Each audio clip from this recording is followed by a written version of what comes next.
smugglers are rotten to the core.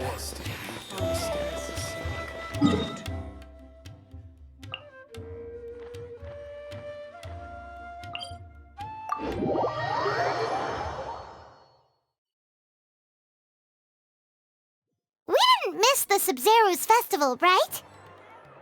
Let's hurry and find Dunyarzad. Paimon thinks she must be around the Grand Bazaar, since she showed us around there last time.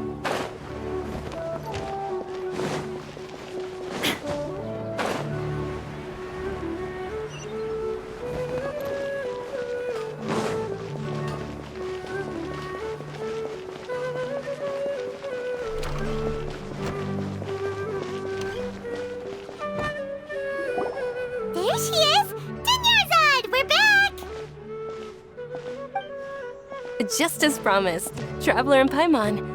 I'm so glad that you two came back to celebrate Lesser Lord Kusanali's birthday. Indeed. The festival's tomorrow.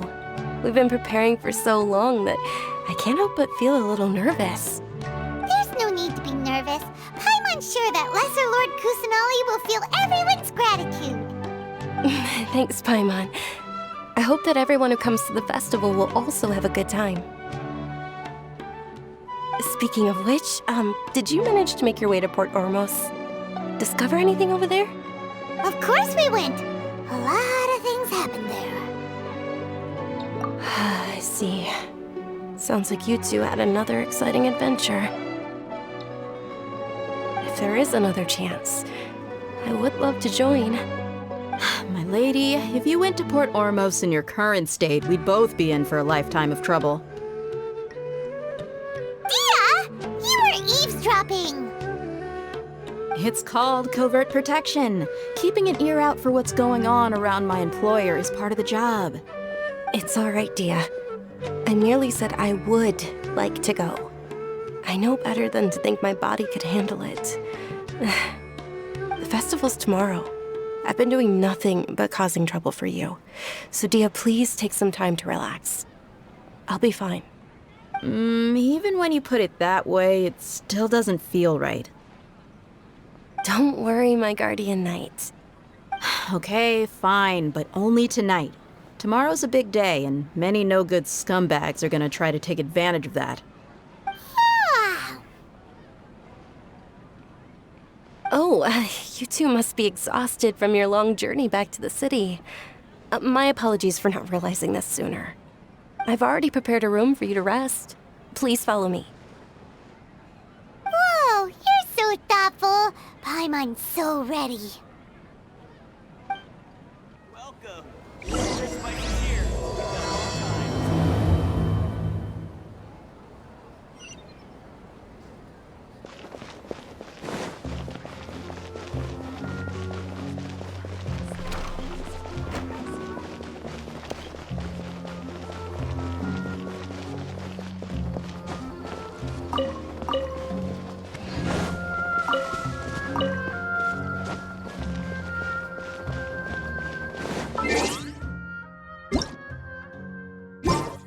Here we are.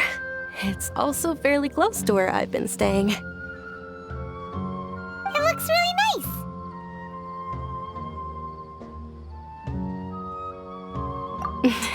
Not at all. Just tell me more about your adventures when you next get the chance. That's Paimon's specialty. Paimon can tell you stories next time. Oh, if you don't mind, how about we all walk around together tomorrow? All of my friends will be working the festival, and Dia is still insisting on her covert protection. Yeah, it'll be pretty hard to relax and enjoy the festival if Dia's constantly hovering over you, right? Then let's meet at the nearby bazaar first thing tomorrow morning. Have a great night. It's a deal. Good night, Dunyarzad. I may be too excited to fall asleep tonight. See you tomorrow. Paimon's starting to really look forward to the Sub-Zero festival too. Will there be lots of yummy food? Oh no. Thinking about food is just gonna keep Paimon up all night. The earlier we sleep, the better. Let's go inside, traveler.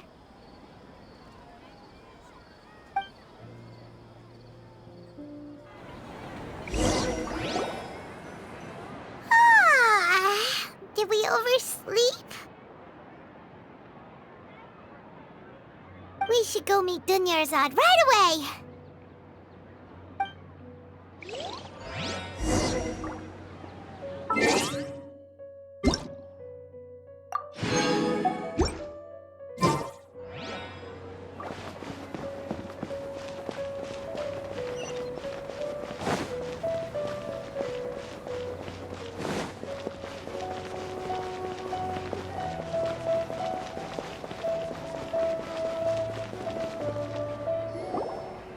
Traveler, Paimon, I've been waiting for you two. Good morning, Dunyarzad. We must have overslept a little bit. Not at all. I arrived early. Today is finally here. I must cherish every moment as if it were gold. You've worked so hard for this day. You gotta enjoy it to the fullest. You know it. It's just that, as expected, I had some trouble falling asleep last night. I'm hoping my body won't be too much of an issue today. Well, shall we? Let's start with the stalls over there. Many vendors came out of the blue to support the event, and they insisted on covering costs themselves. Let's go give them some business. They paid for everything out of pocket? Oh, sounds like they're not in this just for the Mora. They all said that contributing to a lively festival atmosphere is more important than money. Especially since we don't often get to celebrate Lesser Lord Kusanali's birthday. Ooh, they're selling food over that way! Let's... This is a stall offering foods from the Haftmewa feast. Oh, you could tell straight away. I thought most people nowadays wouldn't know. Mushrooms, flowers, and all kind of fruit? It's all vegetarian stuff. Oh, Paimon's a little disappointed. So, what's the Haftmewa feast you mentioned just now? It's another Sub-Zero's festival tradition. People used to set their tables with 7 different foods. Generally speaking, the most common selections were foods like Rukushifa mushrooms, lunar lotuses, Sumera roses, sunsetias, capulatas, hara fruits, and zaytun peaches. So, the Sub-Zero festival is a vegetarian holiday? You don't have to be a vegetarian to enjoy the spread. We just use the 7 foods to symbolize the 7 virtues of the Dendro Archon. Wait, but if that's the case, if Sumero uses vegetarian food to represent the Dendro Archon, then wouldn't the Pyro Archon's festival be full of food like roasted fowl, juicy meatballs, grilled steak? Oh, Traveler, we have to go to Natlan as soon as possible! I hope your wish comes true one day, Paimon. Thanks! Alright, how about we also check out some of these other stalls?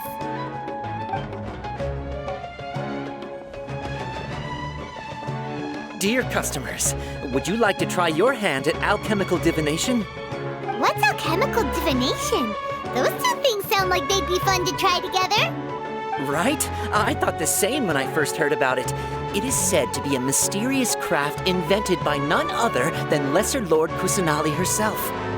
So, how does it work? It's quite simple. After you give me any 2 alchemical reagents, I'll use them to perform a random transmutation. Sure sounds random. So random that it will probably fail. That is precisely what we need. After the transmutation fails, your one and only diviner here will interpret the remnants. Well, according to Lesser Lord Kusanali, everything is interconnected, and all that occurs can be traced back to fate. You could say this is a pearl of old wisdom. Why does everything sound so much more credible when Dunyarzad says it? Are you guys working together? So that's the true wisdom behind it. This young lady sure knows her stuff. So, how about it? Want to give it a try?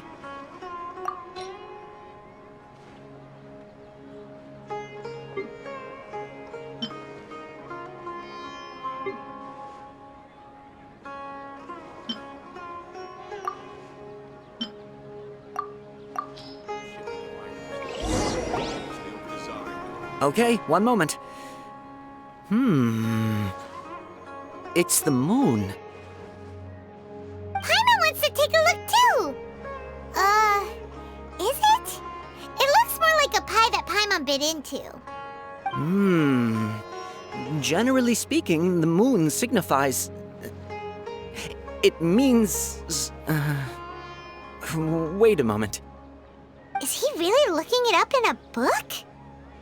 Oh, I remember now. It means illusions and lies. Illusions and lies?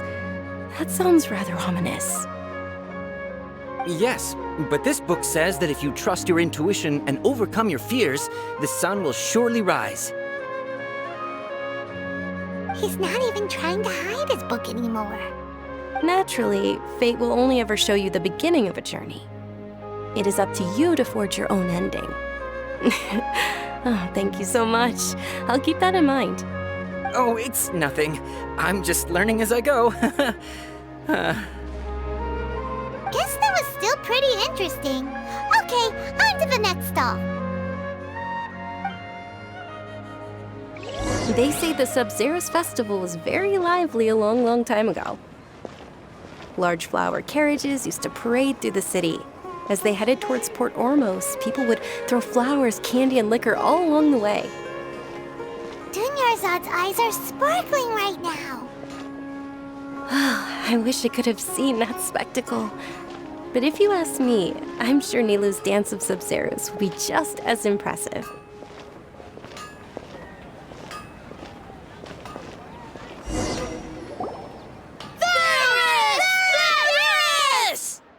Attention! Soldiers, fall into formation if you want any Yalda candies.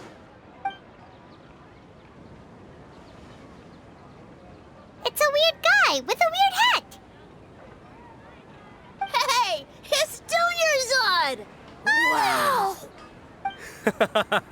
Miss Dunyarzad, the children love you even more than the Yalda candies. In the few short days it took to prepare for the Sub-Zero's festival, the children have all grown very fond of you. The Hallowed Knight of Flowers. It's an honor that you know my name. Attention! In the name of Ferris, the Knight of Flowers, I commend you on your contributions to the glorious Sub-Zero's festival.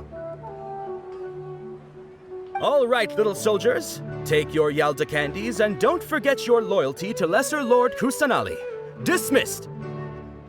Yes, Knight Ferris! Just what is going on here? Ferris, the Knight of Flowers, is another Sub-Zero's festival icon, and one immensely popular with children. In the past, the actor portraying Ferris would also sit on a flower carriage. It's all thanks to Miss Dunyarzad's sponsorship that the children can make such wonderful memories today. As are we to you, Vihar. Oh, not at all. Oh, speaking of tradition, do you want some Yalda candies? They're a festival staple, and I happen to have some boxes readied here. Take a look and pick whichever one you want. Whichever one? Don't these boxes all look the same? That is the fun part. Each box contains a random flavor. It's up to the luck of the draw. Flavors include lavender melon, hara fruit, sunsetia. Ooh, those all sound pretty good. And there's also lizard tail and oni kabuto. Huh? What's up with those two flavors? Oni Kabuto is a little spicier than Lizard Tail. Dunyarzad, you tried them before? Traveler, help Paimon pick one. Paimon wants the Sunsetia flavor. It's all right. Paimon believes in you. I also believe in your intuition. Great! These boxes of candy are numbered 1 to 5 from left to right. Which one do you want?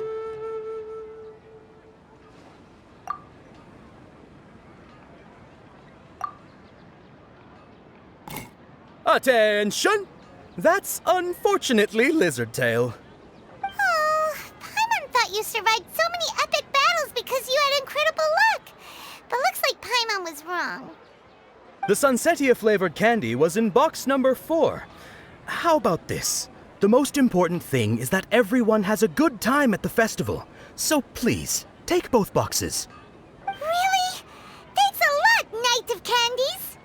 It's Night of Flowers, not Night of Candies.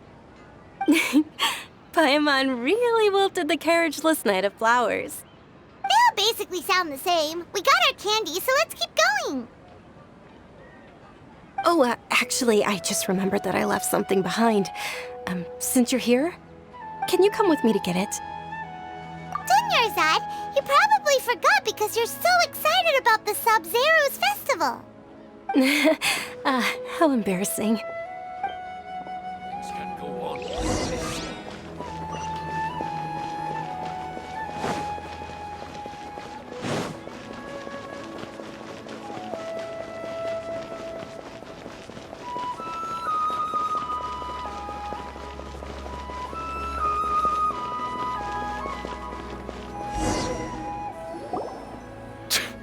We're too late. Who knew the little lady was such an early riser? I know, right? Hey, wait a minute. Boss, isn't that her? Oh, that most certainly is. We're in luck. She's walking right into our clutches. Those Eremites don't look like they're up to any good. Who are you? I don't believe the Homayanis hired you. That's right. We haven't received any of their mora, but I wonder how much the Homayanis would shell out to get you back. They're a gang of kidnappers! Traveler, hurry and protect Dunyarzad! Hey, did you scumbags even consider that the Homayanis might have hired a merc that outclasses you? You're... Dia! Dia the Flame Mane! No wonder we mercs haven't heard anything about you for so long. You sold your unruly mane to the highest bidder. Don't speak so disrespectfully. My family started working with her as gratitude for her past kindness to us. Don't worry about it, my lady. Just some friendly banter between mercs. One punch and those rabid dogs will expose themselves for what they really are. Aren't your claws all dull by now? Don't get too cocky!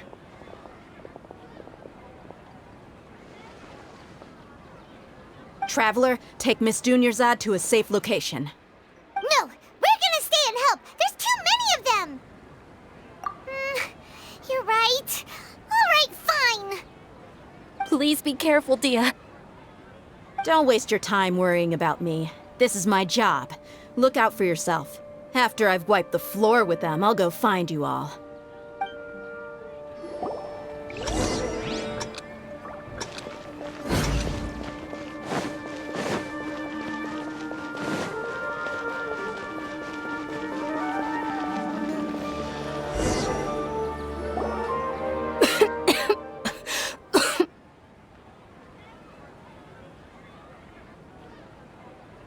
Dunyarzad, are you okay?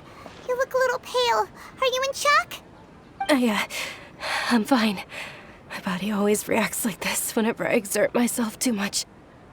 You sure you're okay? I'll be fine after some rest. I'm more worried about Dia. After all, none of this would have happened if I hadn't insisted on coming out today. Yeah, don't worry.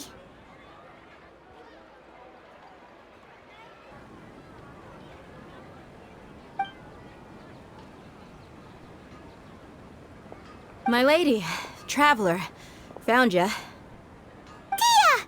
You took care of them so fast! Any more of them? Or rather, did anyone follow you? Dia, your arm. Oh, this? I'm fine. It's just a scratch. Normally, they wouldn't have been able to land a hit on me at all, but I'm still getting used to this new greatsword. Please, let me take a closer look. Come on, it's nothing. Us mercs aren't as fragile as you think. Hold on, you said something about a new greatsword. What happened to the one you were using before? About that. Well, I sold it, because I was low on mora. Stuff like this happens every now and then. It can't be. The anonymous donation that was used for the venue's final round of preparations?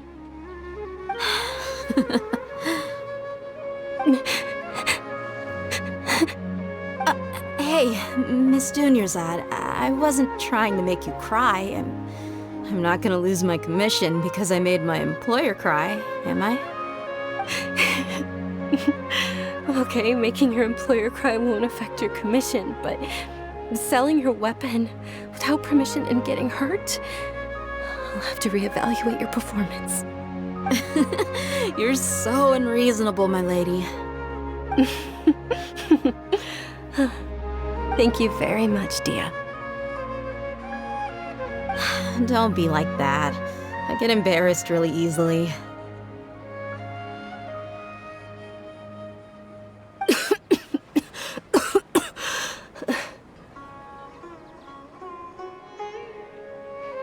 Are you feeling unwell again, Dunyarzad? My lady, your condition.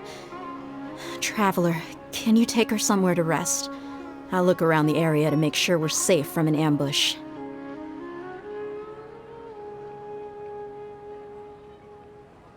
Truly, I'm sorry for the trouble, everyone.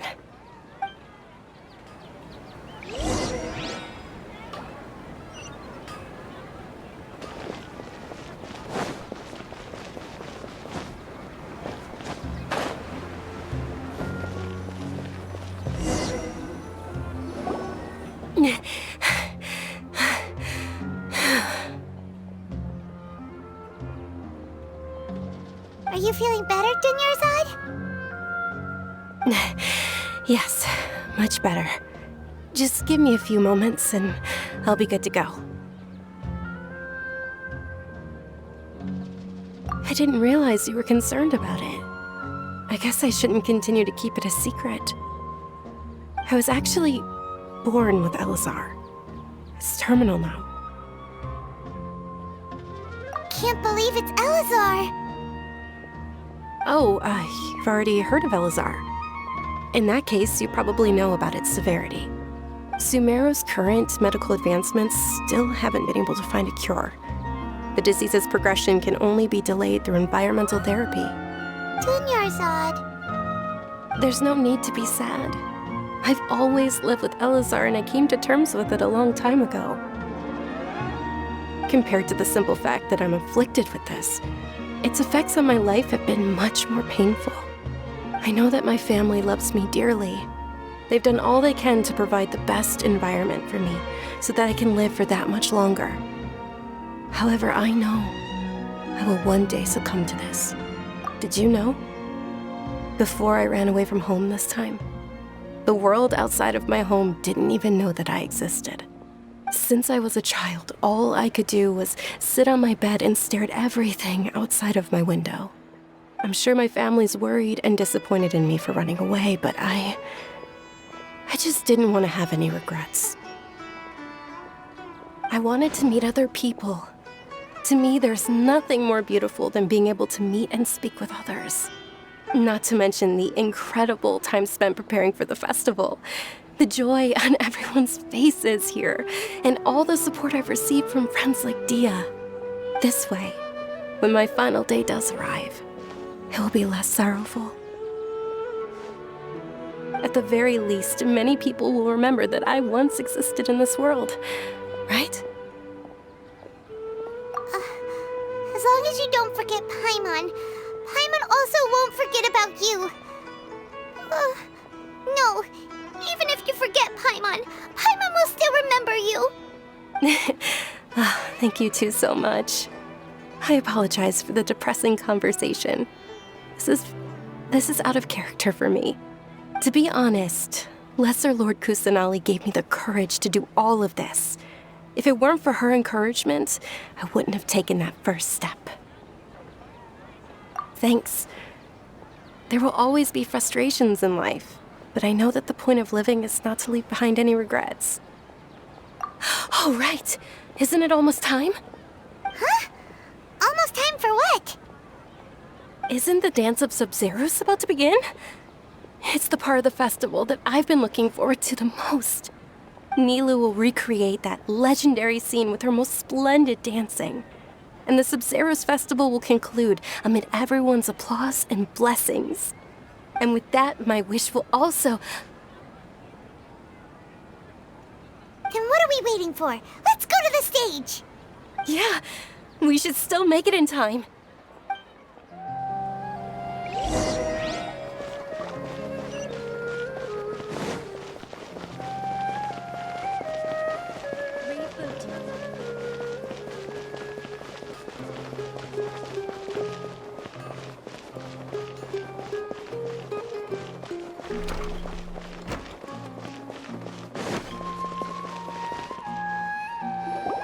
Were you not aware that the law prohibits this type of performance from taking place without prior permission? Over there! Someone's yelling at Nilu! I think I just saw the Academia's Grand Sage. Why is he here in person?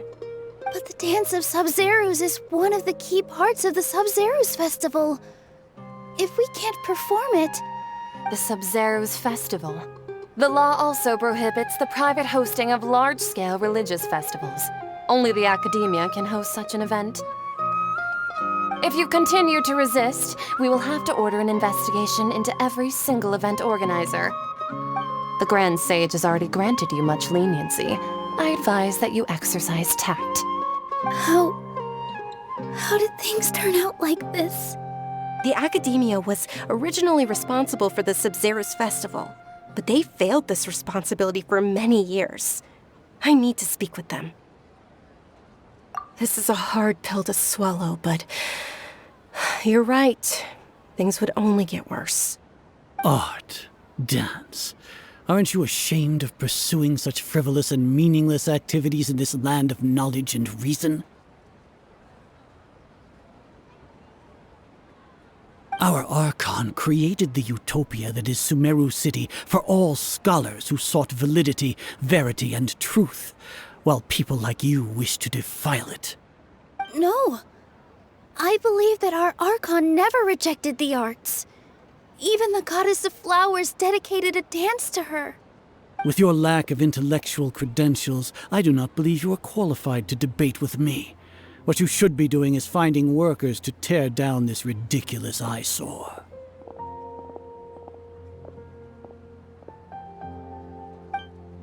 When we return, have the scribe draft an ordinance before the next Nyagarbha Day that prohibits public art performances. We will announce it to the public later via the Akasha. Understood. I will inform him when I return.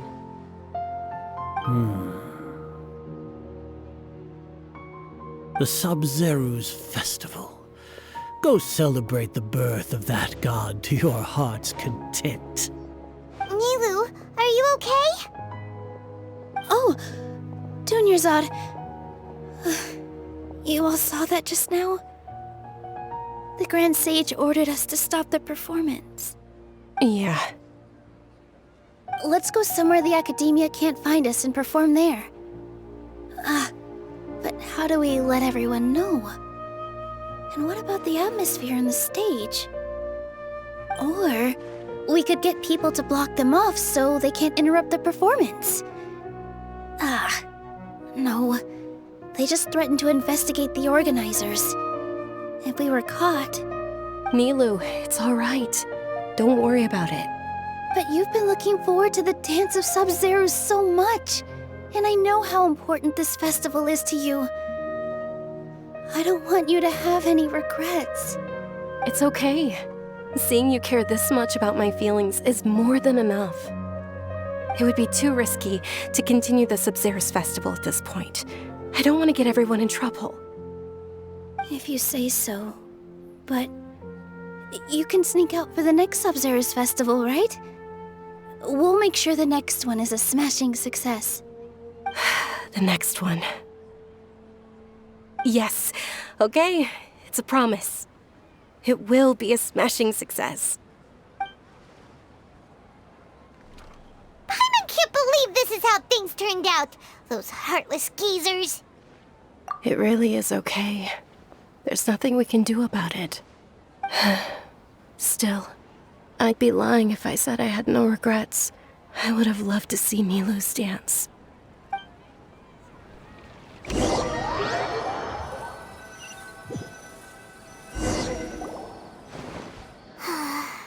A lot happened today. It's a shame the festival ended the way it did. Nilu and Dunyarzad promised to make the next Sub-Zero's festival a success, but Dunyarzad is running out of time. Yeah.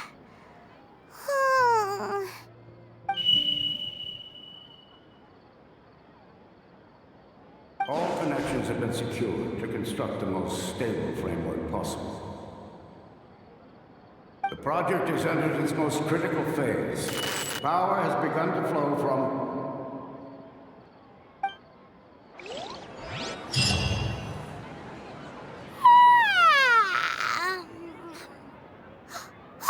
We're gonna be late! It's all because you wouldn't get out of bed!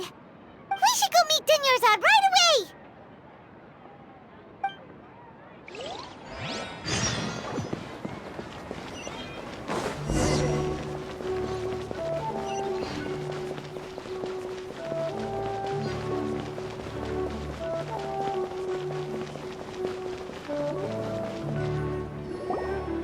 Good morning, Dunyarzad.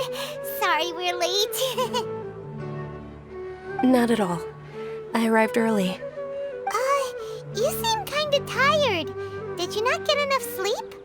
I'm doing well. There's no need to worry. Shall we go? Let's start with the stalls over there. Sure! Traveler? Why are you just standing there? Let's get going!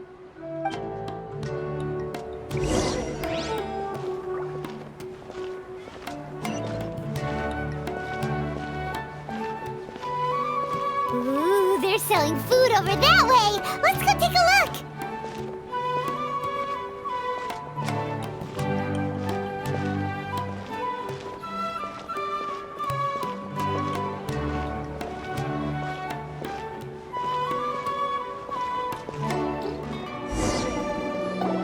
This is a stall offering foods from the Haftmewa feast.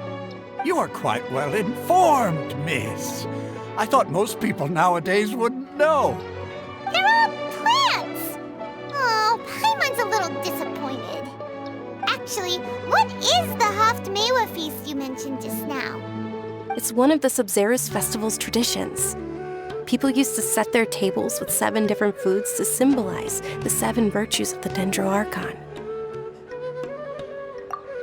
These appear to be in the form of the moon. Really? Paimon thought it looked like some kind of food. The moon signifies... It's escaping me for now. Wait a moment. Is he really looking it up in a book? Oh, right. It means illusions and lies. But if you trust your intuition and overcome your fears, the sun will surely rise. Understood. I'll keep that in mind. Oh, it's nothing. I'm just learning as I go. Guess that was still pretty interesting. Okay, on to the next stall. So, where to next?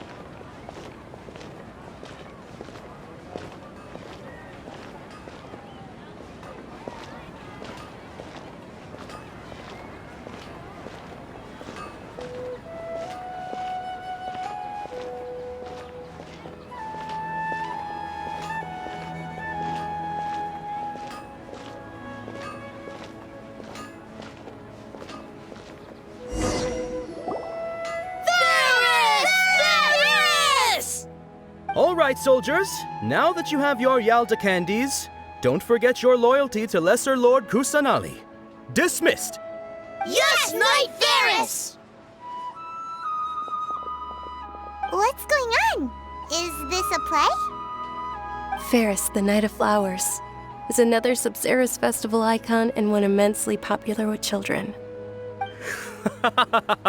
It's all thanks to Miss Dunyarzad's sponsorship that the children can meet the Knight of Flowers. Oh, do you want some Yalta candies? I happen to have some boxes readied here. Take a look and pick whichever one you want. What's to pick?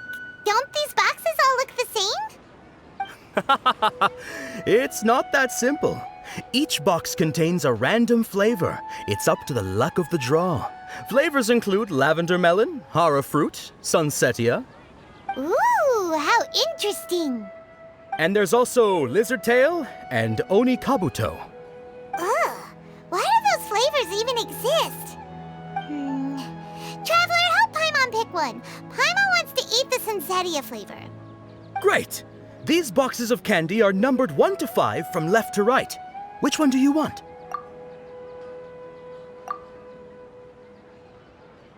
Ah, excellently chosen. Number 4 is indeed sunsetia. Ha-ha! Paimon bet you had incredible luck, and Paimon was right!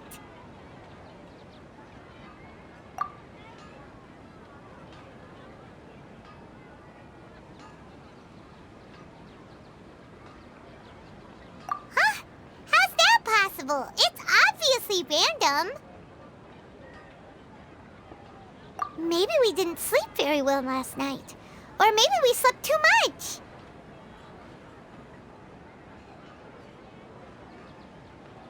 Oh, sure. Huh? Where are you going? You're just gonna walk off like that?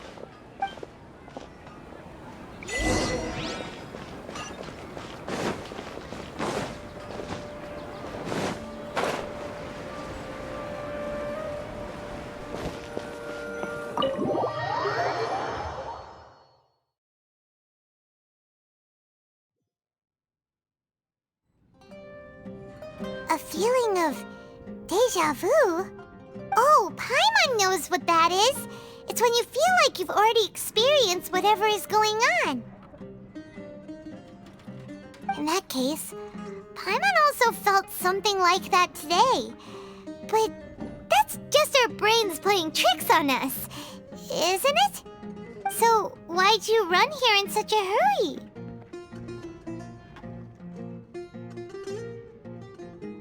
So that's it! You're intentionally doing things you usually wouldn't and seeing if you still get that same feeling of deja vu. Welcome, you two! Are you here for lunch? What would you like to eat? Got it! You don't look like you're from these parts, but I gotta say, you've got good taste. I'll give this order to the kitchen. Coconut charcoal cake? Isn't it that burned thing that didn't look tasty at all? Oh, Paimon understands what you're trying to do now. You'd never normally order something like this.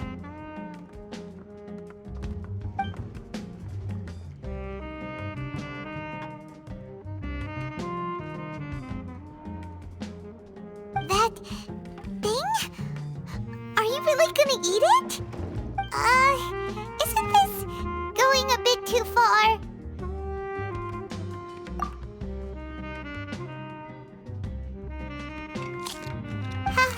How was it? The look on your face is telling Paimon that it tasted awful. Then, you mean... That's impossible! We were just talking about how gross it looked!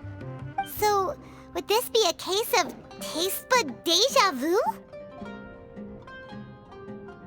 Paimon also gets the impression that we've been here many times, even though we aren't regulars. How about we go out again and try something else?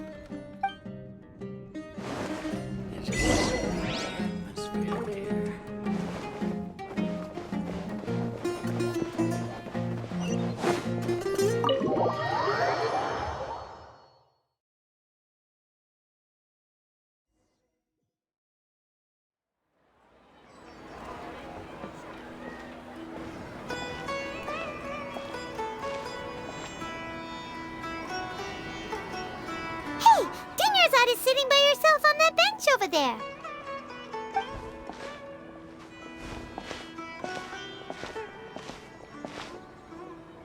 What a coincidence, Dunyarzad. We meet again. Why are you sitting here all by yourself? Oh, I ran into some kidnappers just now, but Thankfully, Dia came to my rescue. I started to feel unwell after that, so I sat down here. Kidnappers? Oh my goodness, are you hurt? I'm okay. Dia's arm got scratched, but it isn't serious. Whew. That's a big relief. But, Dunyarzad, you seem a little down today. It's the Sub-Zero's festival, and you've been looking forward to it so much! Not at all. I've always been like this. Excessive physical exertion or strong emotions tend to aggravate my illness. Besides, no matter how amazing today may be, it is but a single day. After however many more days, my time will come to an end. Paimon doesn't quite follow you, and Paimon feels like something's really got you down right now. It really is fine. I don't mind. Huh? Did something happen? Dunyarzad, have you ever felt deja vu? You know, like when you've already experienced something that's happening right now? Deja vu? No. But my days have been the same for years now. Even if I were feeling deja vu, I suppose I would already be used to it. Oh, Paimon sees. Then, is it only the two of us? It's almost time. Huh? Time for what? Nilou's Dance of Sub-Zeros is about to begin. Let's go.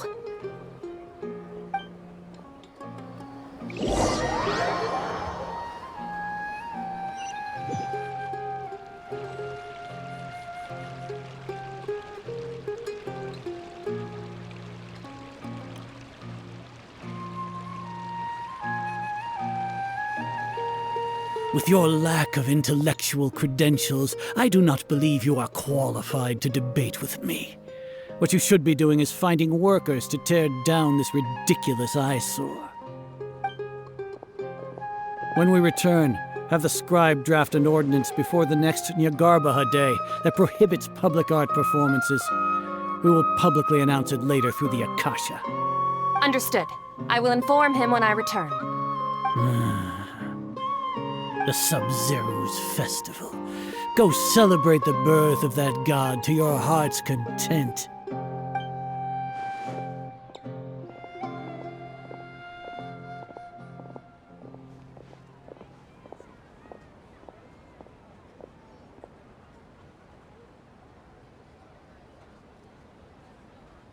Nilou, are you okay? Oh, Dunyarzad. The Grand Sage ordered us to stop the performance. It's okay. There's nothing we can do about it. But you've been really looking forward to this. I don't want you to have any regrets. It truly is unfortunate, but I don't want to cause trouble for anyone. Didn't the Grand Sage say that he might investigate the organizers? True, but... well, okay. I'll just have to try again next year. The next festival. I probably won't be around by then. Wait, what did you just say? No, nothing. I'll be heading back to rest. Thank you for your help, everyone. Paimon can't believe what those heartless geezers did!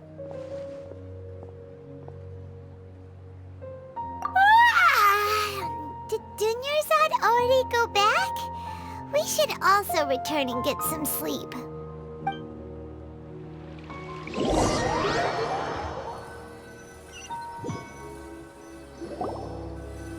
So, in the end, you still couldn't figure out what that deja vu feeling was all about? Maybe it really was because of exhaustion. Same here.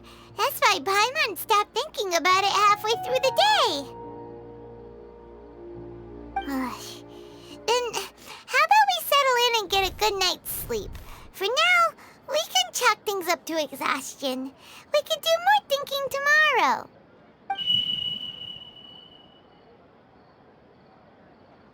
observing a modest drop in the output of jnana energy, but values still remain within normal parameters. Continue to monitor for variances in the data and find the cause as soon as possible.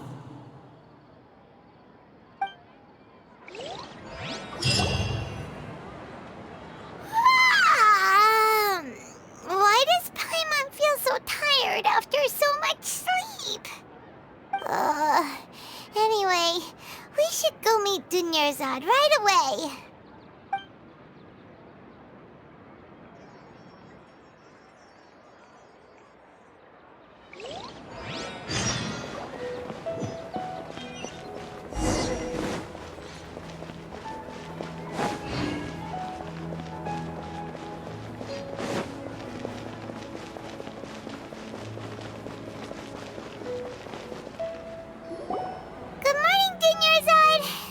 Keep you waiting.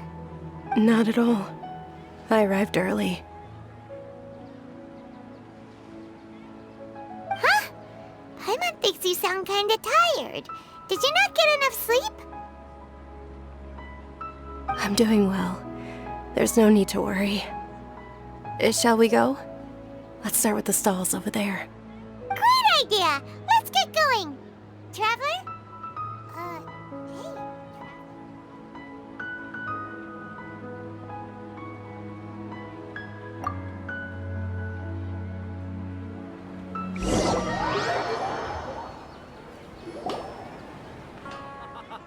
It's all thanks to Miss Dunyarzad's sponsorship that the children can enjoy the Sub-Zero's festival.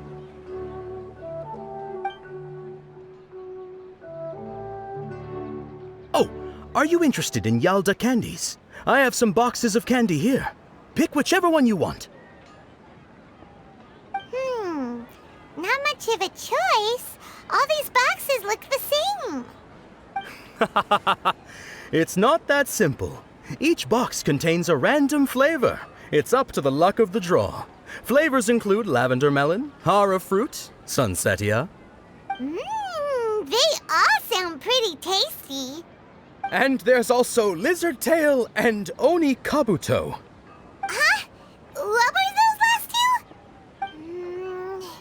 She'll help me choose. Paimon wants to eat the sunsetia flavor. No problem. These boxes of candy are numbered 1 to 5 from left to right. Which one do you want? Oh, I like your confidence. No hesitation at all. Oh, congratulations! Number 4 is indeed sunsetia.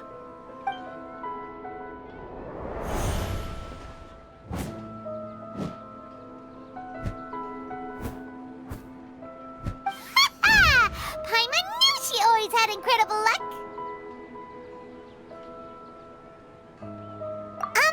Paimon's not really interested in the other flavors. Wait. How did you know? Don't tell me that you already knew which flavor was in each box. What? She was right about all of them? That couldn't have been luck. How is this possible? I packed all those boxes this morning and they've been sealed ever since. You couldn't have known beforehand. Mind reading? X-ray vision? Or some kind of magic trick? This is way too freaky. Tell us what's going on. Since when did you get superpowers? Traveler?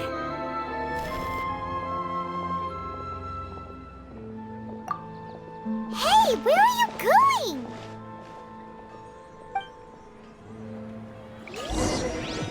What's going on? Did you see something? Us leaving Dunyarzad without letting her know is kinda rude, you know.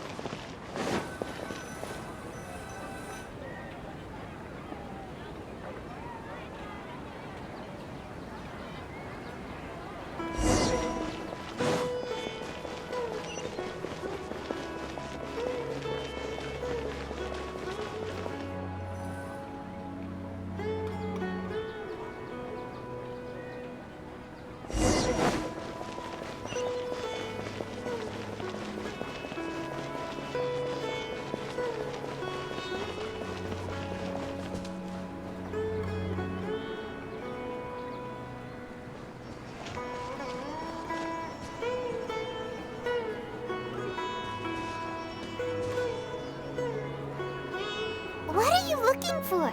Why did we come here?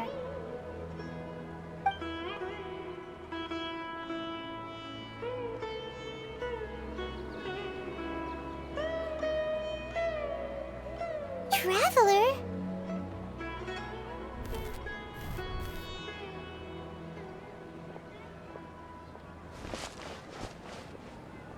That's...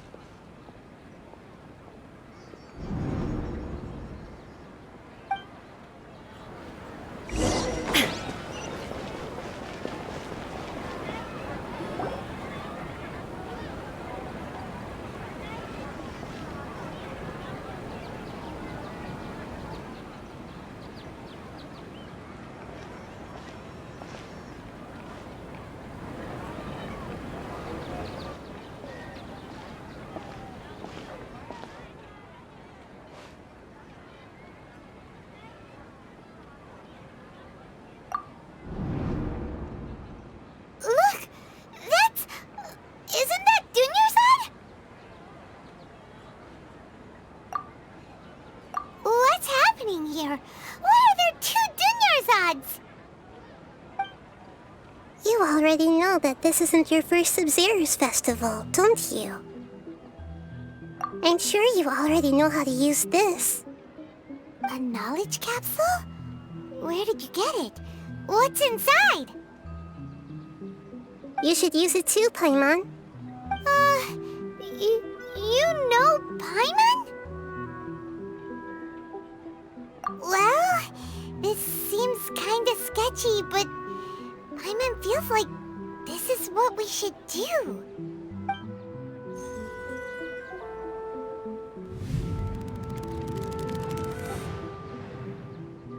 What the? This is our 20th time at the Sub-Zero's festival? Huh? No. The 30th? 40th? Just how many times have we been to the Sub-Zero's festival? Have we been trapped in a single day? If it weren't for you, we wouldn't have even realized. What the heck was inside that knowledge capsule? Your memories are still scrambled? Try your best to remember. This isn't the first time we've met, and I answered that question a long time ago. Let Paimon think. Oh, it's coming back. Meeting you was the real catalyst for restoring our memories, and the knowledge capsule was just your means of showing our minds the way. What about everyone else? Why are you only helping the 2 of us? Your sense of deja vu is stronger than everyone else's, yes? As for an explanation, you 2 received the blessing of Dendro, and you also have special, sensitive constitutions. It was as if a single sheet of paper was separating those memories from your consciousness. A familiar question. I think this is the 7th time you asked that. As you can see, she isn't doing well. You probably sensed it too. The Dunyarzad you were just with is different from the first Dunyarzad you met. That first Dunyarzad is in front of you right now, and she doesn't have a lot of time left. Looks like you're almost done sorting out your brain. Oh yeah, I'm Nahida.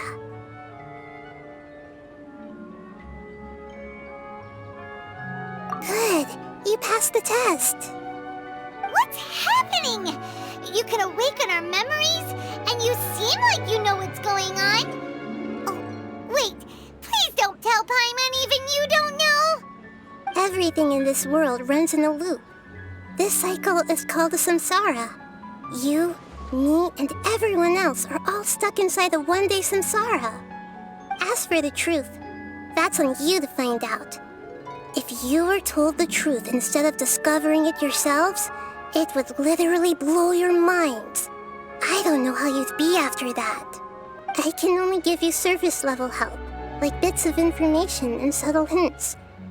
For the rest of the time, I'll be doing all I can to slow down Dunyarzad's illness. She looks looks like she isn't doing well at all. Her illness gets worse after each Sub-Zero's festival. If we can break out of the samsara, I might be able to save her. But as things are right now, she's just a small bird in the sky that's about to lose its last feathers. All I can do is raise a gale to delay her fall. You sure love to use weird analogies. Analogies are wonderful tools. They let you use existing knowledge to understand unfamiliar things. Okay, so, with what you know so far, what do you think the truth is?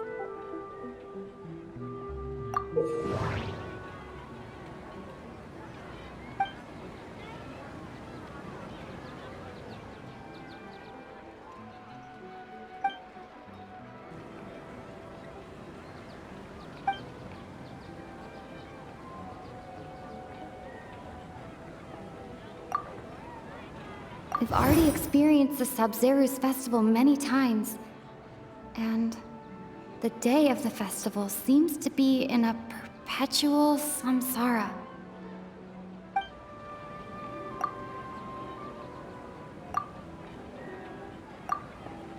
I can't seem to cohesively piece everything together.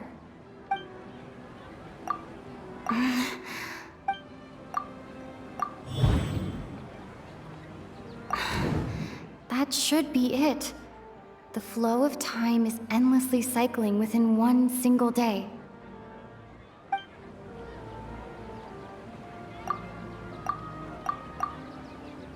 My mind feels exhausted even though I haven't done too much thinking. What is going on? What's happening right now seems to have happened before. This feeling has been getting stronger and stronger. Grand Sage said, go celebrate the birth of that god to your heart's content.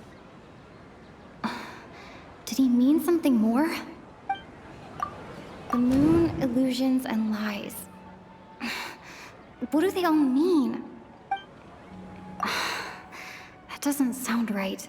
I need to carefully think things through.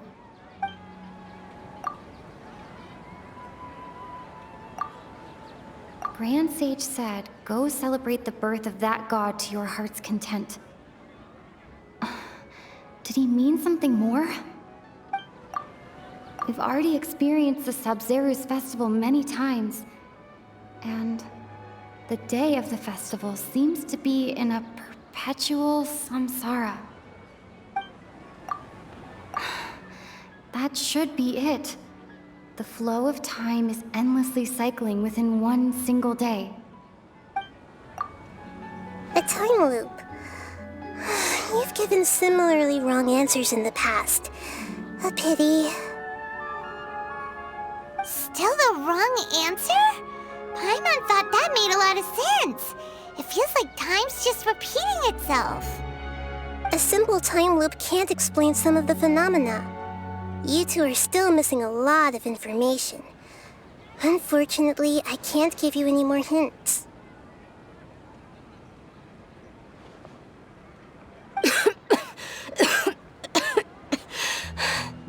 Dunyarzad! The Sub-Zero's festival is happening every day, but that doesn't mean we can waste an infinite amount of them. Hurry and find the truth before today's festival ends.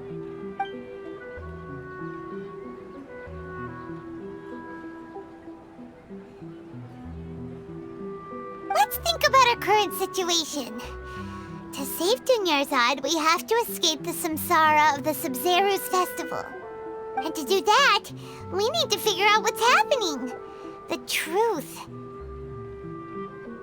Nahida rejected the idea of a time loop, so we must have missed something, right?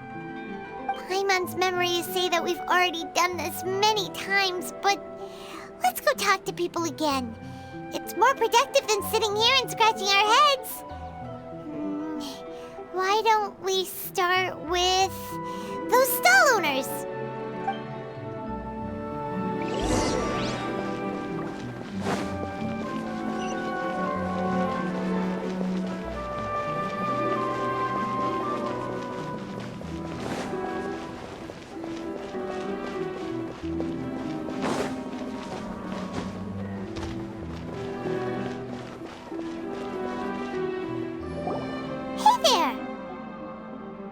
Hey, it's you guys again. Where's your cultured friend? She's feeling a little unwell. I see. Did you come back to buy something? I guarantee the freshness of my products. I harvested them from the forest just yesterday. Huh? What brought this about? I hurried back from the forest yesterday, and I'm selling produce here today. I haven't felt anything strange. To put it another way, if you really think about it, was yesterday truly yesterday? Did you actually come back from the forest yesterday? What kind of philosophical nonsense is this? Are you two daydreaming? Didn't you know that no one dreams in Sumeru? Go somewhere else if you want to find someone to daydream with.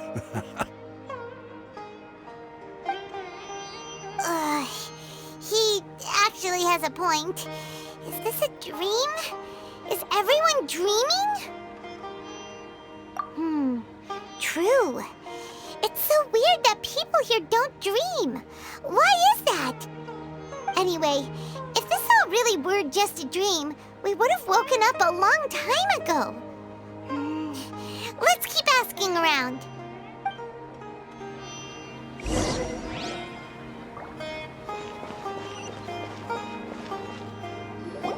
Oh, it's you two.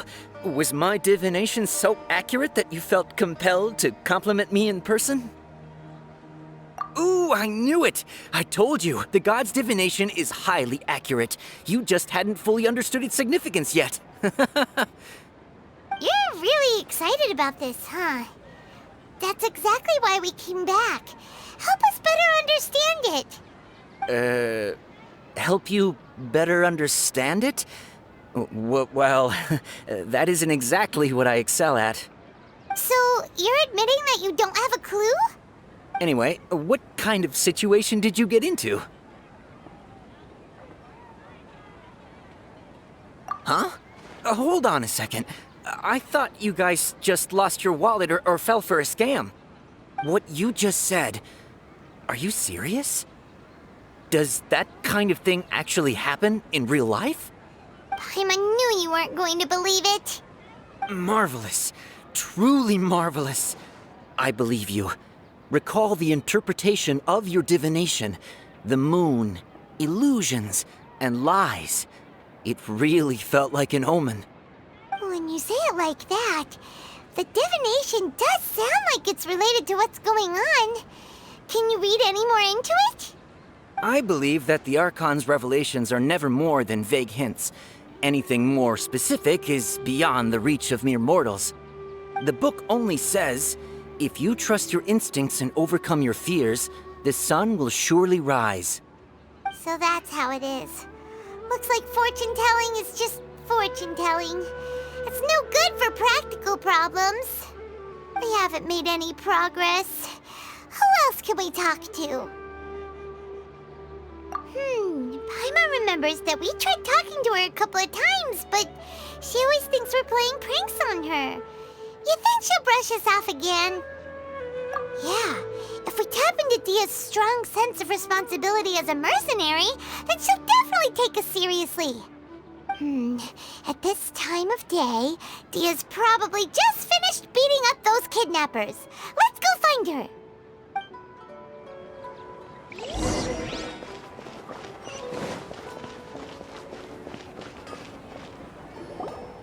I'm fine, my lady. It's just a scratch. Perfect timing. Both of you are here. Paimon, Traveler, you came at just the right time. Listen, there was a dangerous Huh? You saw? Then why didn't you jump in earlier? If someone was protecting Miss Dunyarzad, I could've went all out. Anyway, can you do something for me? You want the Traveler to take Dunyarzad somewhere to rest up while you check to see if there's still any kidnappers around. Did Paimon get that right? How did you know what I was going to say? We need to say something convincing.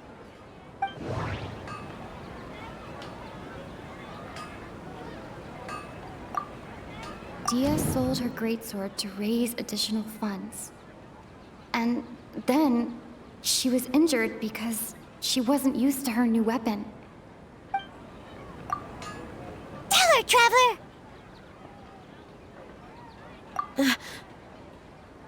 I didn't tell anyone about that. Including Miss Dunyarzad. You couldn't have known. And just now, you literally took the words right out of my mouth. What's going on? All right, so this is the situation.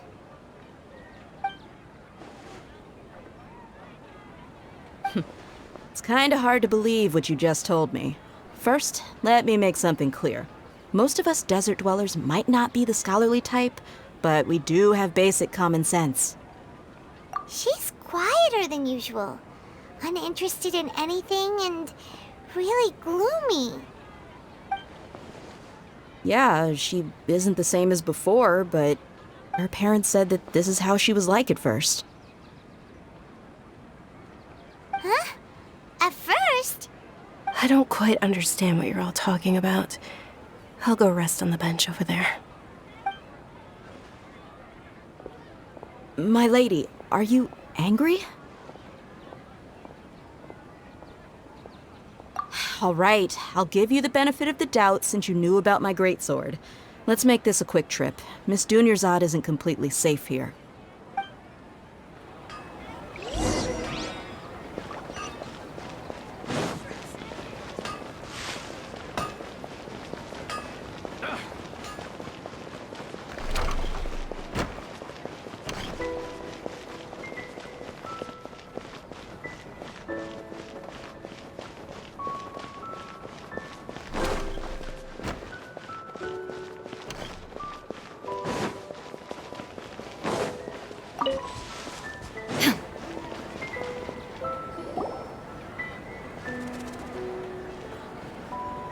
Nahida! We brought a friend! Are you busy? I thought I told you that it won't help to bring anyone here. We just wanted her to see the real Dunyarzad's condition. The real Dunyarzad? Where and who are you talking to? Huh? I told you that you two are special. Other people can't see me or Miss Dunyarzad here.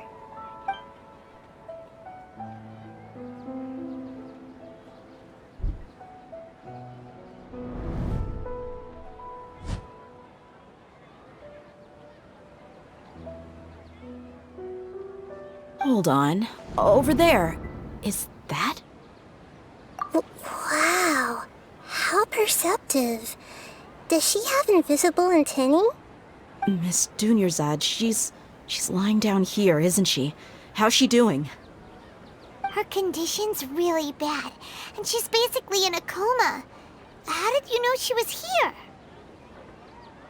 I can sense her aura. There are also lingering feelings of something like regret or disappointment. What happened? Do you believe us now? The Sub-Zero's festival has been repeating itself. So, you think the sages are behind this? Yeah, they've always been against us.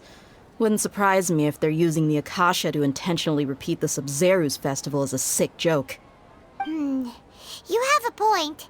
Aside from the Dendro Archon, the Academia's sages are the only ones in Sumeru who could pull off something like this. Maybe there's more to the Akasha than we know. Right! Didn't you awaken our memories using something that looked like a knowledge capsule? That means you must know something about the Akasha! The Akasha relies on the power of a gnosis to operate, as it is the manifestation of the God of Wisdom's power. It compiles the wisdom of the entire populace, and it grants knowledge to the people. A gnosis could do that? No wonder the Akasha is so magical. It's being powered by the gnosis of Sumeru's Archon. So, this Nahida you mentioned, what did she say?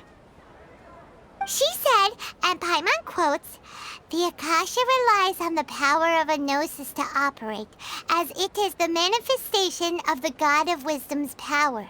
It compiles the wisdom of the entire populace and it grants knowledge to the people.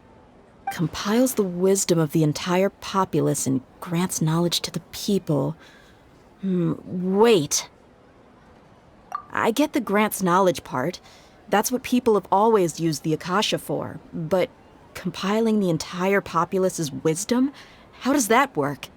Did she mean that the sages enter new knowledge into the Akasha? Oh, yeah. That sounds about right. What do you think?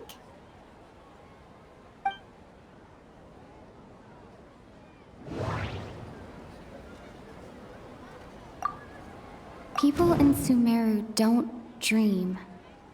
What a strange phenomenon.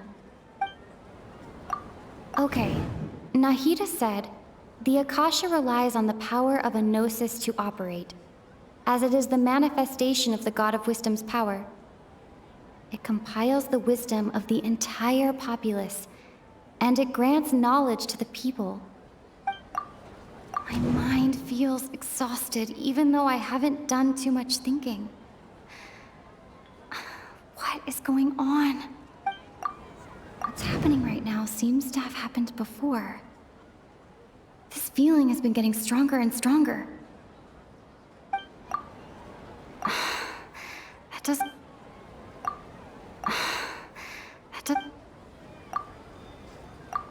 People in Sumeru don't dream. What a strange phenomenon.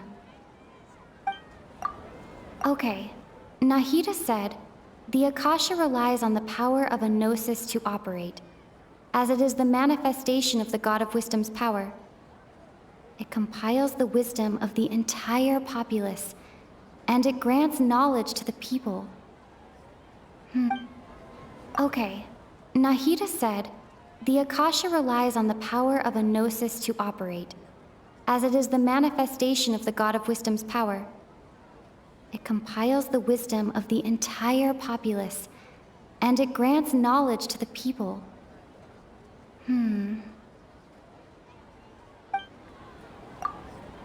People in Sumeru don't dream.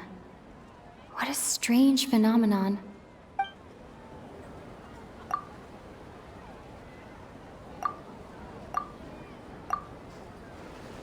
You mean the Akasha is causing our mental fatigue? Now that I think about it, my head's been feeling unusually heavy. When the desert dwellers set off on their quest for knowledge, a sage once said, knowledge always comes at a price. Compiling the entire country's knowledge.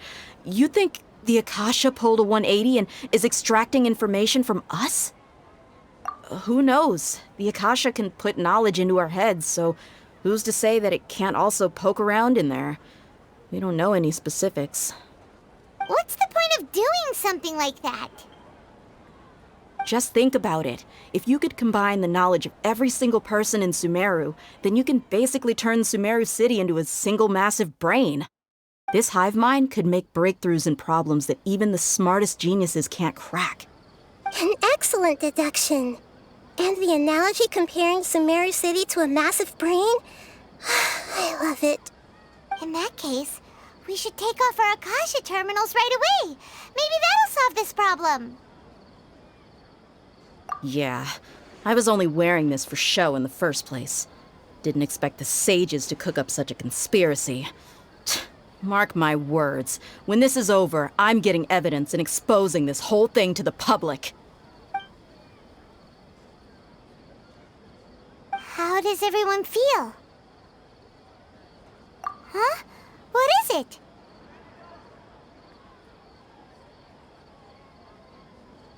Oh, that! Paimon knows what you're talking about. It's a single soft beep that sounds like it's coming from the Akasha terminal. The sound of a beep. Could it be a prompt tone for when the Akasha is operating? That's probably an important clue. We weren't using our terminals, but we heard a beep anyway.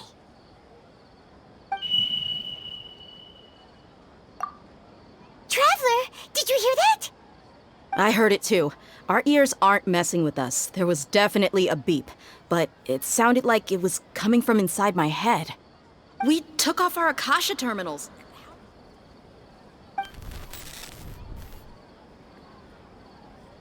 Phase runtime has exceeded its expected length. At this rate, there may be casualties. But we cannot lose all of our progress.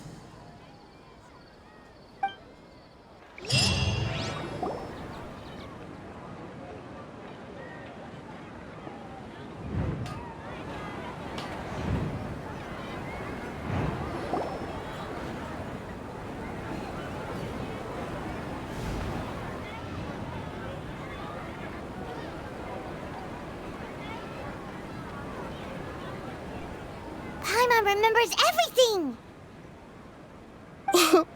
Good. You adapted quickly this time. We definitely took off our Akasha terminals last night, but we still heard that beep. Why is that?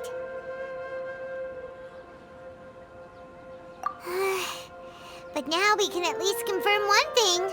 The Akasha definitely has something to do with whatever's trapping us in this cycle. Oh, Paimon doesn't get it. Why would the Akasha go this far if all it wants is everybody's wisdom? It's extremely difficult for lab rats in an experiment to understand why they're being treated the way they are. If we're lab rats, then what are you? Nahida, you've never told us anything about yourself. I guess I'm the moon. The moon?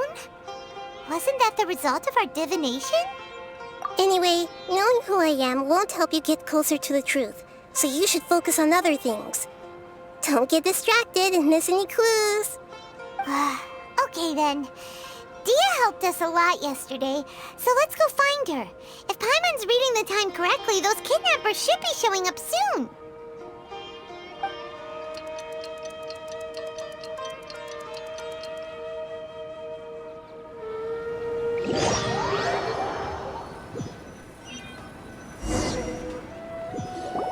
Ah, there you are. I've already taken care of those kidnappers. My lady, did you get hurt? Dia? What's wrong? Why are you both gawking at me like that? You didn't get hurt this time. Huh? What do you mean this time?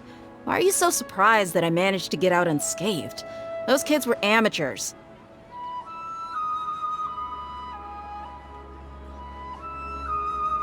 Shh!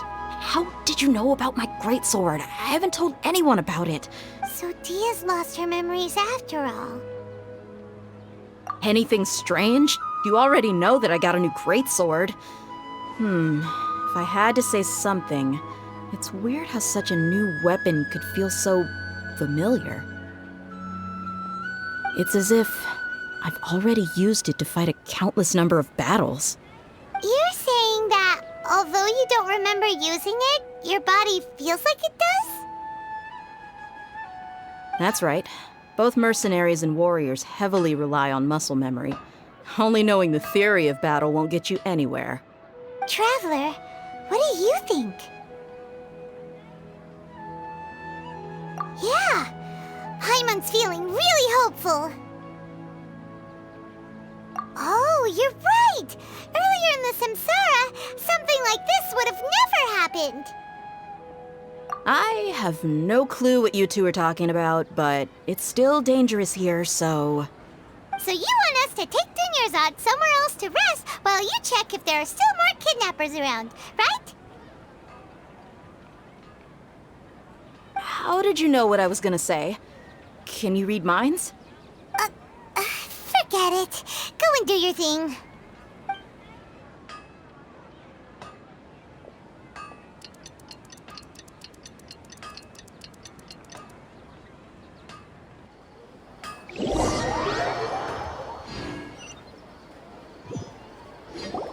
Whew. It's finally nighttime. Aside from Dia not getting injured, everything seems to have stayed the same. Listen, Nahida, we found out that Dia got out just fine today, even though she got injured every other time she fought the kidnappers. Do you think the Samsara has been broken? Have we saved Dunyarzad? Really? Good job on all that progress. Get some good sleep tonight. Hey, what kind of an answer is that? Tomorrow will come. Everyone assumes this is common knowledge, but the only way you can know that for sure is if you experience tomorrow. How many todays has it been? Is it possible that today will be followed by yesterday? Does tomorrow truly exist as anything beyond a made-up concept? It's even possible that this entire world is a lie, and the history of the whole world has just been one endless Sub-Zero's festival. Okay, no more. Paimon's brain is already shut down. That's why it makes no sense to waste your energy thinking about things you will learn tomorrow. Get some good rest. You know, use the bathroom and flush your anxiety dookie away. Huh? Hold on, what did you just say? Did Paimon hear you correctly? Huh? People always say they feel a sense of relief after they take a duk-duk. That's why I suggested you could try that. Is that so strange? It's so strange and so against common sense that Paimon's at a loss for words. You were sounding kind of smart just a minute ago. Yeah, even though it's happy and lively at the Sub-Zero's festival every day, it feels like it's been a long time since we've really gotten to relax. Let's go back to our room.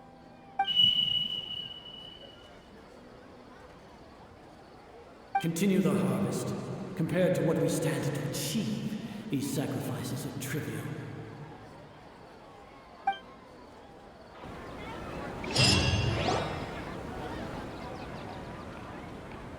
We're still in the same day! Nahida, you already knew last night that we didn't break out of the Samsara? Why did you tell us?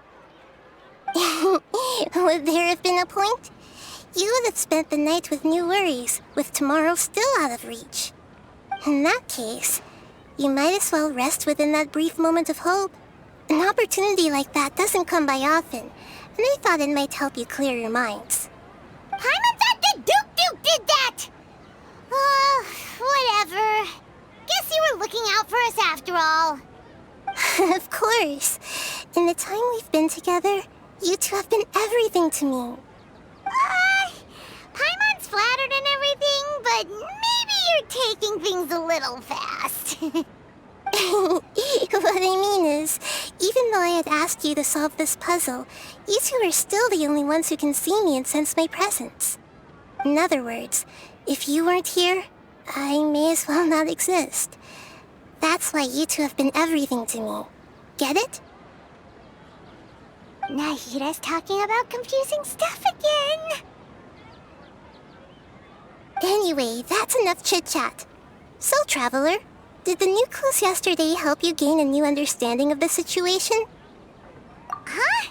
Why are you scrapping your previous theory? Oh, yeah! You're right! Gosh, how did we not notice that? In a simple time loop, people's physical conditions should also reset. So, what's your new hypothesis?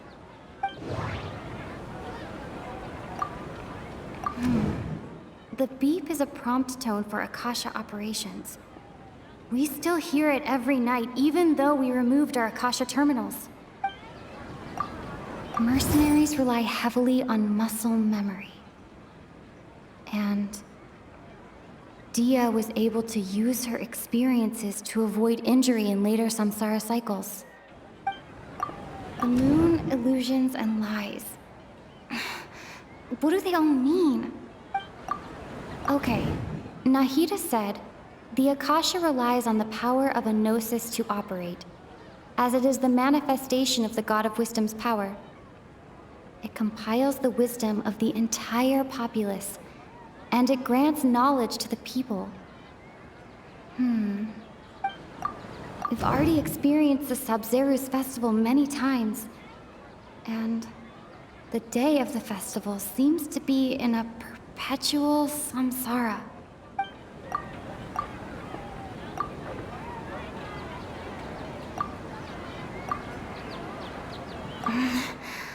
I can't seem to cohesively piece everything together.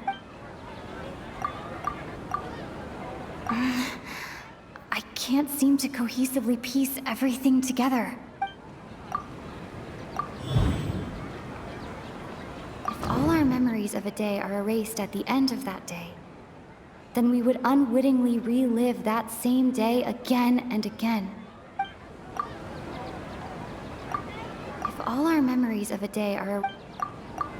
Okay, Nahida said, the Akasha relies on...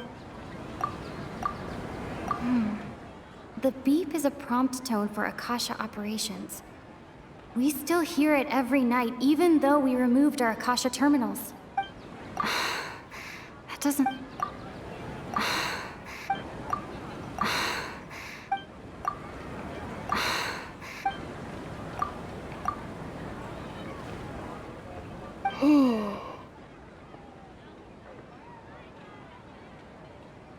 Oh! Then the beep we hear every night could just be indicating the deletion of our memories! That's why when we wake up, everyone thinks the Sub-Zero's festival hasn't happened yet! It's already the next day, but everyone still thinks it's the day before! But muscle memory can't be erased. That's why Dia has been getting better at using her greatsword. Now everything makes sense! A brilliant deduction. Nahida, tell us if we're right or wrong.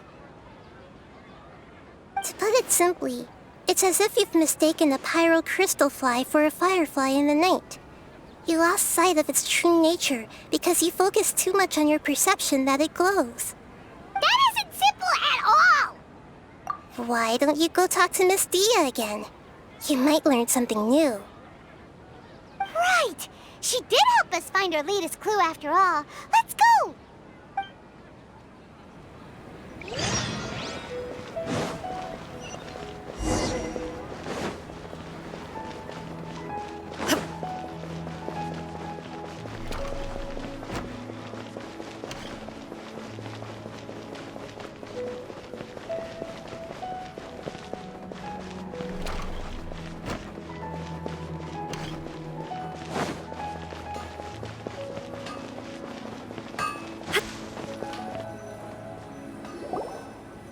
There you are. Really took me a while to find you. As expected, Dia also didn't get hurt today. Get hurt? Why would I? Don't underestimate me. Well, you're still getting used to your new greatsword. Huh. Truth be told, I also think it's pretty strange. It just suddenly felt so familiar in my hands and... wait a second! How did you know I got a new greatsword to begin with? I didn't tell anyone about it. Traveler, could you explain the situation to her today? Paimon's gotten a little sick of doing it. Oh, that works.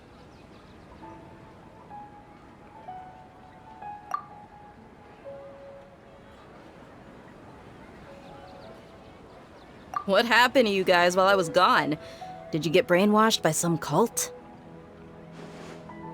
Don't think too hard about it. Just take what we're saying at face value.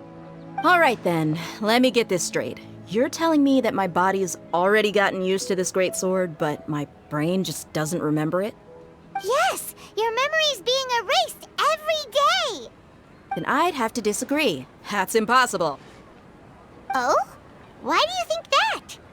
If we've actually been reliving the Sub-Zero's festival day after day, then what happened to the things we used, the money we spent, the food we ate? Common sense says my wallet should have emptied itself a long time ago. There's no way I wouldn't have noticed that.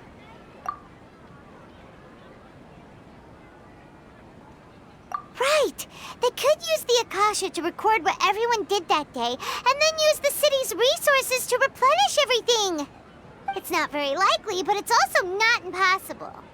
No, it is impossible. I've got proof. You have proof? Where?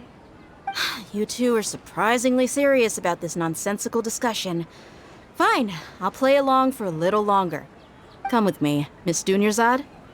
Please come along as well. I still can't guarantee that this area is safe.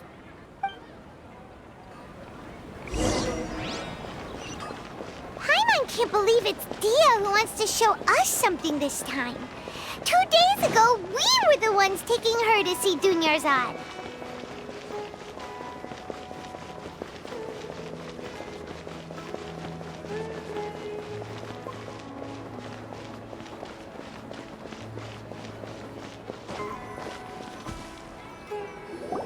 This is it. Huh? This is a wooden training dummy. What about it? See those marks on the dummy? Those are the result of several days' worth of practice. Let's say the sages didn't replace it every day. Shouldn't it be hacked to pieces by now? That's true, but what if they did? Then the sages would have had to reproduce every mark I left during previous training sessions. I'm a professional fighter.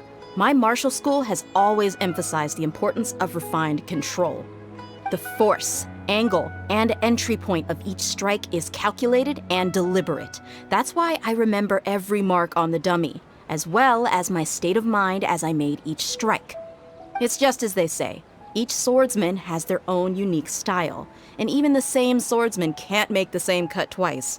It would be impossible to copy these marks. Is it really impossible? What if they used some fancy machine to carve every single mark? People often say that a camera's photo can never replace an artist's painting because the former has no spirit to it. The same thing applies here. At a mere glance, I can differentiate carved marks from the results of combat training. Whew, I hope that cleared things up for you. Hey, is this that new brain exercise game that's been super popular with the scholars lately? It's surprisingly fun. Anyway, it's getting late. I should escort Miss Dunyarzad to Nilu's stage. See you later. Well, back to square one. Is our memory deletion theory also wrong? But at least we've reached some other conclusions in the meantime. Yep, that's true. So, can we think of any new ideas right now? Strange? Paimon feels like everything's been strange lately. Huh? Leaving the city? You're right! It's really strange how we never thought of such a simple solution! Many things should become clear if we can confirm the flow of time outside of the city. Paimon can't believe it! Did we miss this because we're tunnel visioning too hard on our other theories? Or because we're just too tired? How about we go back and ask Nahida? Maybe we've forgotten something about leaving the city.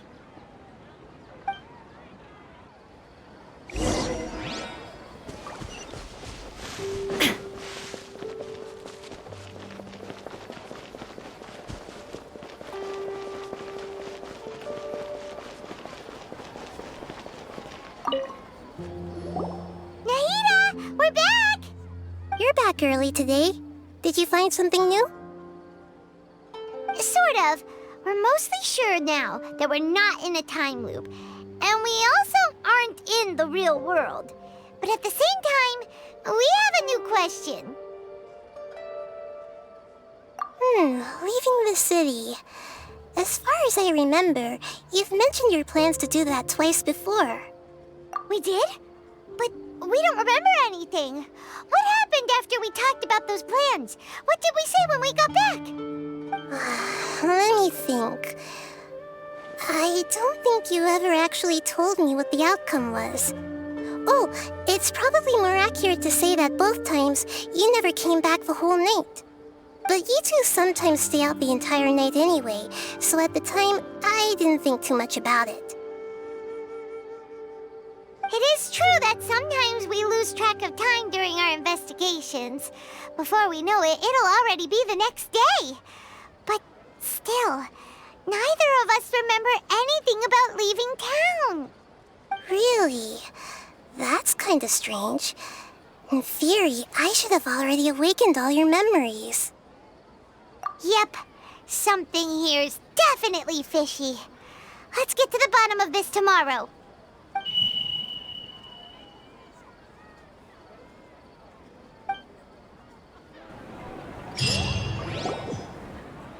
Our memories are back!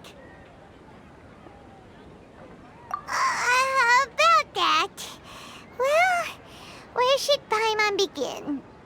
Traveler, aside from your memories that were just restored, I have another message for you. Listen to it and you'll understand. Can't go back. There are countless spaces here. Our Sub-Zero's festival in Sumeru City is just one of them. Traveler, you should be missing 2 days worth of memories. Paimon will fill you in. It's time to carry out our plan from yesterday. Okay, let's go!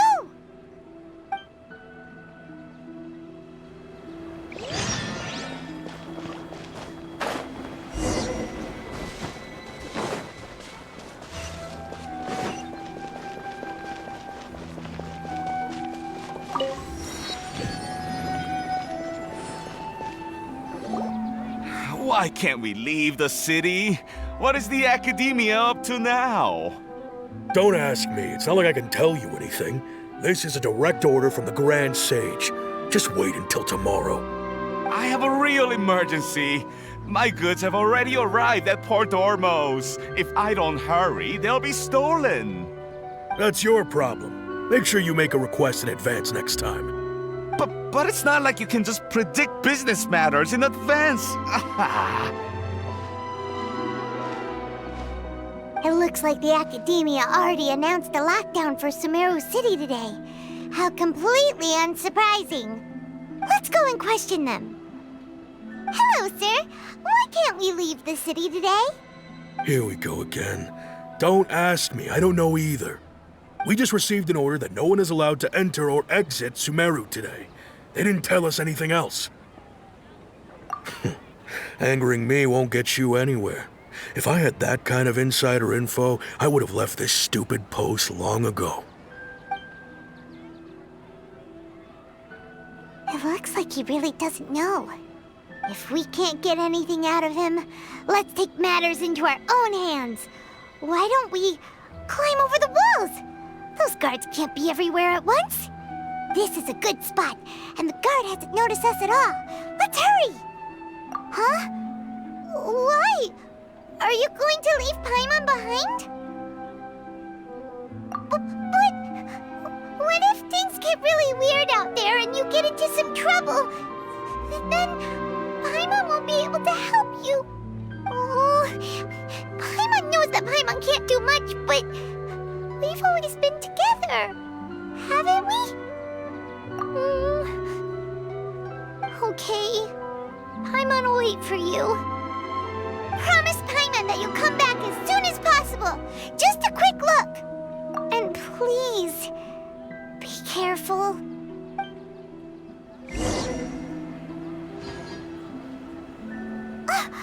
Memories! Traveler!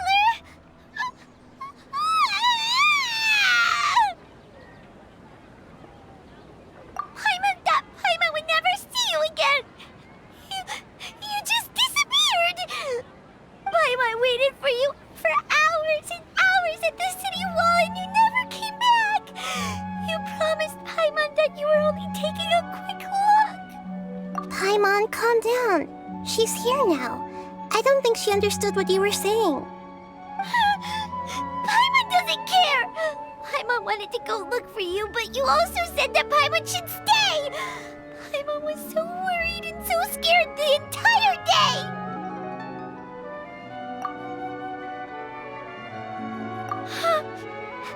Okay. Paimon will forgive you. The most important thing is that you didn't actually disappear.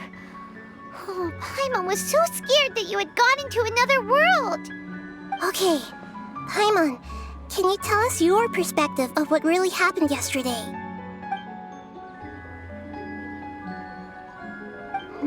I see. Using two people's different perspectives.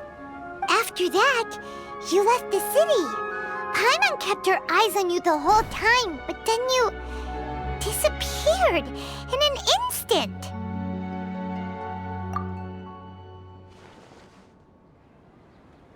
No way! Paimon was watching you with the fullest attention.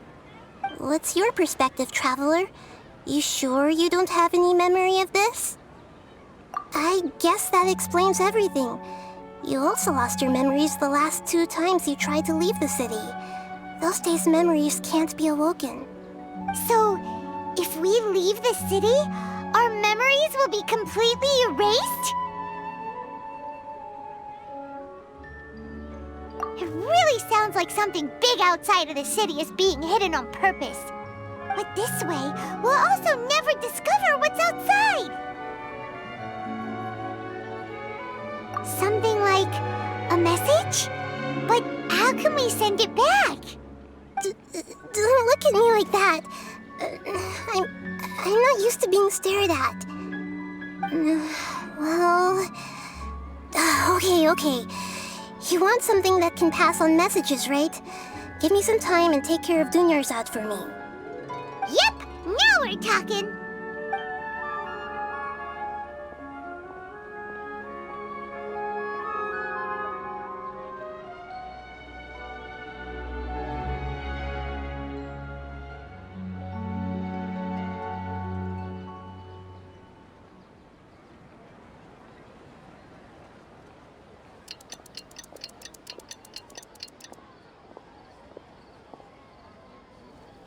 I'm done. Here you go. What? Isn't this just an Akasha terminal? I made some little changes. Akasha terminals are already capable of sending messages. I just tweaked it so that it could connect to any node. To make something like this? Nahida, you really know the Akasha like the back of your hand. Anyway, we can use this now to record a message, right? Yep. I'll help you save the messages. It should be pretty easy to use. I just can't guarantee the user's status and signal coverage when they're outside the city. We'll never know until we try. At least we're taking the initiative now. Let's go then. Let's expose those sages. All right. Paimon isn't as worried about being separated since it happened once yesterday. But Paimon still isn't happy about it. Okay, see you tomorrow, Traveler. That covers everything that's happened so far. Yes, although the signal was choppy and had some interference, we still managed to receive 2 messages from you when you were outside. Okay, now that you understand what's going on, let's hear the messages together.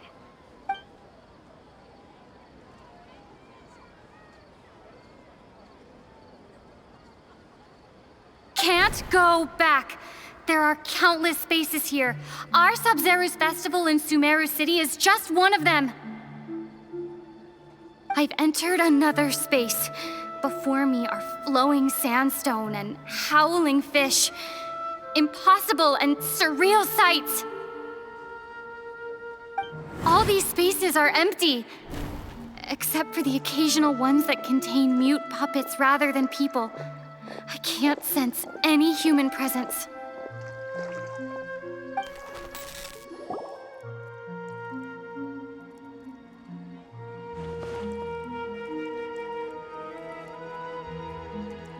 That's one heck of an info dump. It sounds like you left the Sumeru City space when you set foot outside of the walls. But everything looked completely normal when Paimon was looking out from the inside. That's unbelievable. And if we take your word for it, the other spaces all had very weird contents. There's another part here. We only received it last night. These spaces have been disappearing, one after the other, absorbed by something like a sun in the sky. And now, even the final space has also disappeared. Behind me, a lot of spaces just appeared again from thin air. I get it now. Those spaces are actually...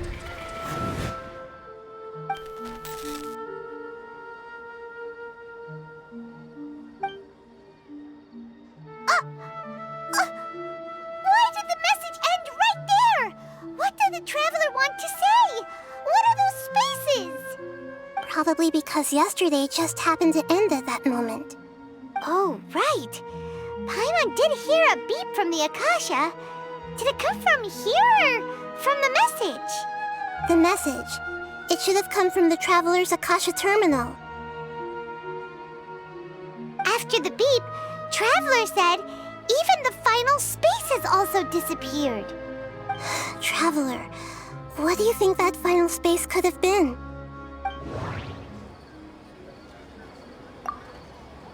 My impression is that each day in this samsara only ends at the sound of that beep from the Akasha.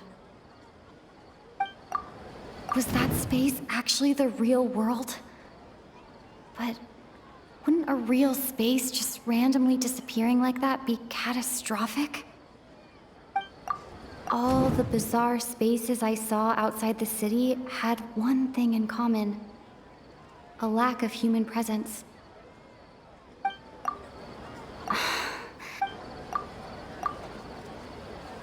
Oh, so that's what it is! After the sound of the beep, the final space, the Sub-Zero's festival, also disappears, and we're taken to the next day. Later on, Traveler also mentioned a bunch of new spaces materializing behind them. Do lots of new spaces appear every day? Paimon's head is spinning. Just what are these spaces anyhow?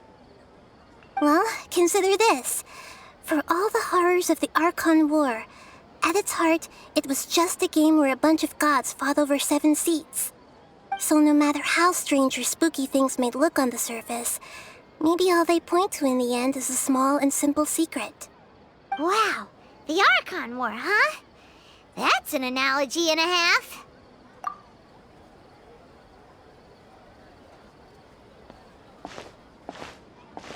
Hey, where are you going?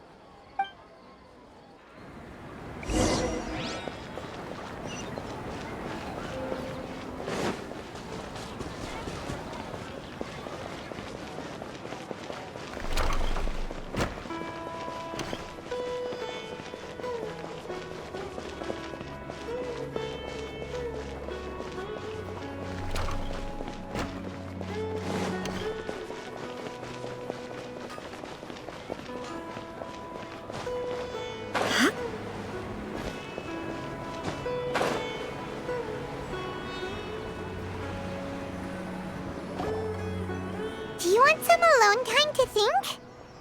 All right then, Paimon won't disturb you.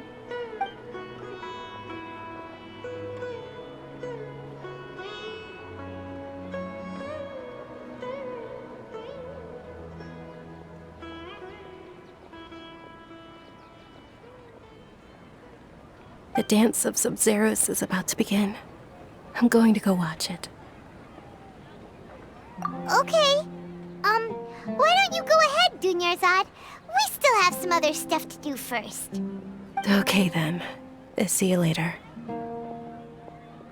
Have you figured it out yet, Traveler? Time is ticking away. Awesome! What is it? Paimon wants to know.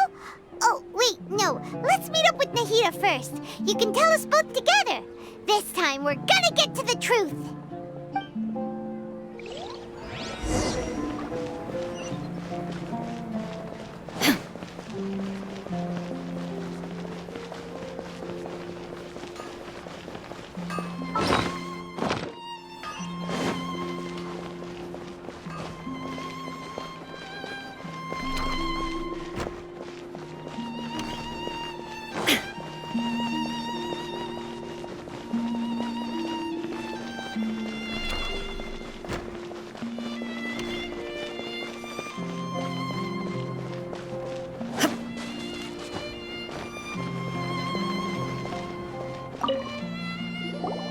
You're back!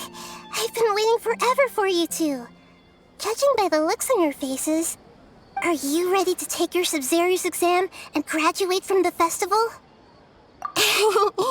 Okay, first off, have you discovered the hidden truth? All the bizarre spaces I saw outside the city had one thing in common: a lack of human presence. Those spaces remind me of dreams, like the one I had in the Avidia forest. Except these have no sign of human presence. People in Sumeru don't dream. What a strange phenomenon. That does...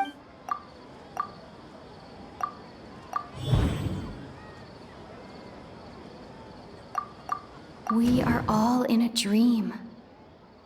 It isn't that the people of Sumeru don't dream. Rather, the Akasha is taking their dreams from them. People in Sumeru think they don't dream, but the truth is the Akasha steals their dreams without them knowing it. And those spaces with no human presence are stolen dreams without their host. That would explain why they sounded so weird when she was trying to describe them. Huh. So people in Sumeru do dream after all. In fact, we're all in one big dream together right now. Correct answer. Now, how did you conclude that the Akasha is capable of this? The Akasha relies on the power of a gnosis to operate. It is the manifestation of the God of Wisdom's power. It compiles the wisdom of the entire populace, and it grants knowledge to the people.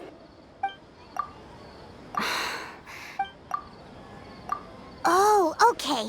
Those dream-controlling creatures in the forest also get their power from the Dendro Archon, right? That would explain why the Akasha has the ability to control people's dreams, too. But is stealing everyone's dreams really how the Akasha compiles their wisdom? Isn't there anything more to it than that? Dreams are fantastical, complex, and full of imagination. People's brains are the most active when they're dreaming. In other words, dreams are rich bundles of human wisdom. So in other words, the complete opposite of how Hypatia understood it. Paimon remembers her saying that the sages think dreams are foolish delusions, and the fact that no one dreams is a blessing from Greater Lord Rukkhadevata. So it was all a dirty trick? The real story is that the sages from the Academia are using the Akasha to steal people's dreams for their own use, huh? Oh? By the sounds of it, you understand the current situation pretty well. So then, what about the samsara? The beep is a prompt tone for Akasha operations. We still hear it every night, even though we removed our Akasha terminals. Those spaces kept disappearing before my eyes. But as soon as that beep sounded, many more spaces materialized. My mind feels exhausted. We've already experienced the Sub-Zero. Grand Sage said, go celebrate the birth of that god to your heart's content.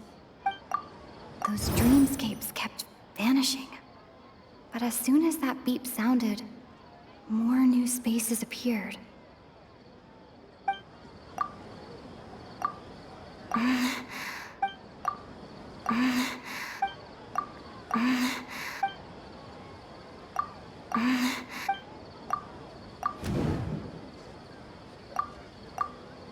Correct. The Akasha is keeping each person's brain in a constant dream state, but also separating their consciousness from their own dream. Their disembodied consciousness is placed inside the collective dream of the Sub-Zero's festival along with everyone else's, while their now vacant dreams are harvested by the Akasha. No one is any the wiser as another day passes in the dream, and so begins another samsara cycle. People wake up to yet another dream about the Sub-Zero's festival. The dreams that belong to them are once again harvested by the Akasha, and so it continues. So, this is like a dream factory, and the Akasha is a dream harvesting machine. Did Paimon get that analogy right? Very good, Paimon. Using analogies well is an excellent habit to get into. Okay, so that beep we keep hearing is actually from our real-life Akasha terminals. Taking off our terminals in this dream doesn't do anything. All right, last question. Who am I?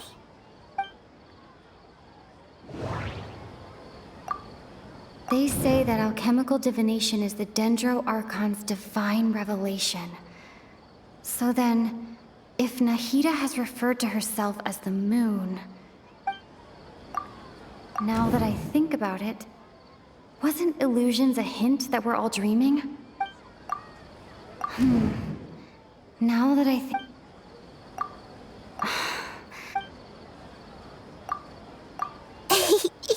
So you noticed.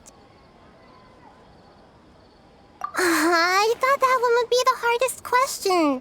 That's why I put it last. That wasn't hard at all. Even Paimon guessed that. Everything about you is different. We just didn't want to expose you is all. Now that you mention it, Nahida, you've been hinting to us since the very beginning. It's funny. Thinking back to when we were asking all over the place for info about Lesser Lord Kusanali, Paimon didn't expect to meet you like this. Yes, those can wait until we're back in real life. On the other hand, I'd be happy to answer any more questions you have about here and now.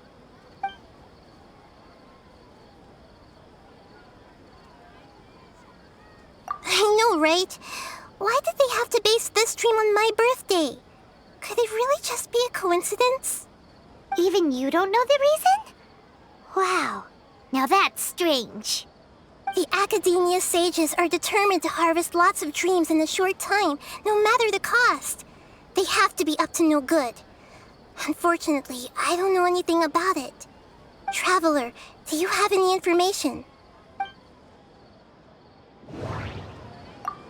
Those spaces remind me of... Grand Sage said, go celebrate the birth of that god to your heart's content.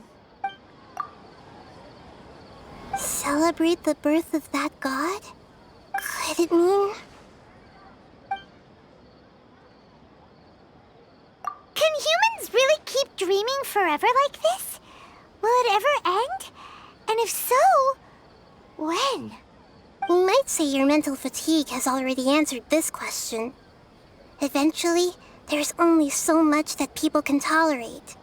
Especially those whose health is compromised to begin with, like Dunyarzad. This relentless exploitation takes an even harder toll on them. People's lives are at stake here, and nobody knows a thing! We've got to put a stop to this!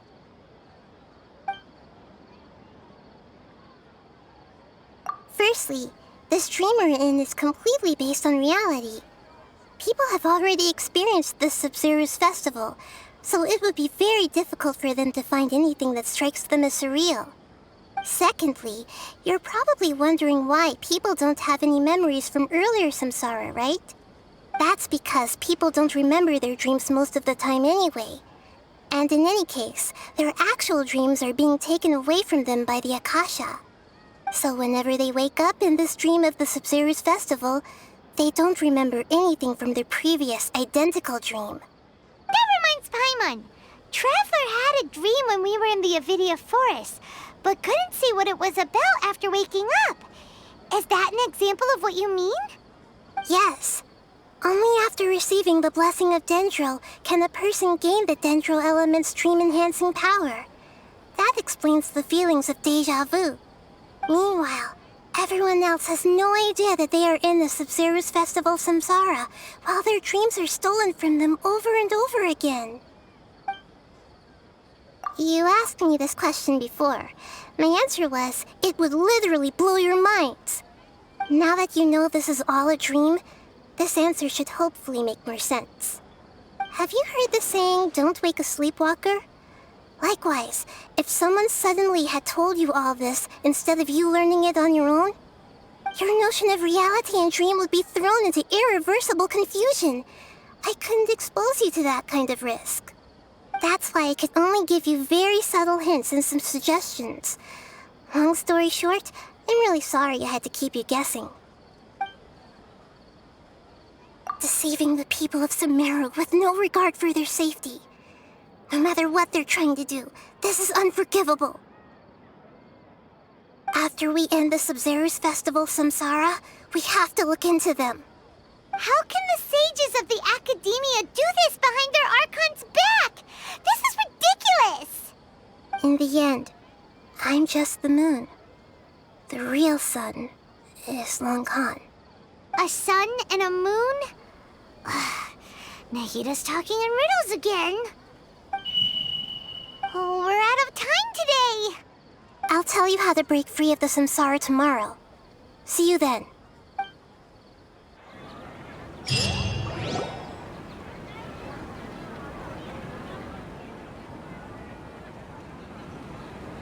Good morning, Nahida. Wait. Now that Paimon remembers everything, should we instead say good morning, Lesser Lord Kusanali? Hey! What's wrong, Nahida? You don't look too good. I'm afraid that what you're thinking right now is correct. Did Dunyarzad already disappear? No way! Are we too late? The real Dunyarzad's consciousness has indeed disappeared. It can no longer endure the constant dream harvesting. Paimon can't believe it. Wait, so what about that other Dunyarzad? Just what is she? Is she also going to disappear? She's actually something like a puppet, but not completely. The real Dunyarzad's consciousness could no longer keep playing her role in this dream. So another Dunyarzad appeared to replace her in the dream. Just like the grass and the trees, that Dunyarzad is just a building block of the dream that helps to keep it going. But personality-wise, she's nothing like the real Dunyarzad. Puppets are stiff and can't copy a living person's vitality. After all, they're just there as filler. You know, speaking of which, the old Dunyarzad might not have been too different from a puppet. Dunyarzad truly believed that she met you within her consciousness, and it was you who inspired her. So you do remember her after all. Yes. Back then, her family was overly protective of her. No one cared about her personality or thoughts. It was as if she only lived to stall her Elazar. I just gave her a little wisdom so she could look at life in a new way. So that she could be her own person. But even so, she's still... far from it. I'm still a long way off from being a real Archon. I couldn't even save her. If I were a competent Archon, I wouldn't have let my most faithful follower die at the Sub-Zero's festival with so many regrets. Please don't beat yourself up over it, Nahida. It's the sage's fault, and theirs alone. I'm not beating myself up. All I did was to rationally observe the distance between myself and a real Archon. Don't be like that, Nahida. Even real Archons are still allowed to be sad.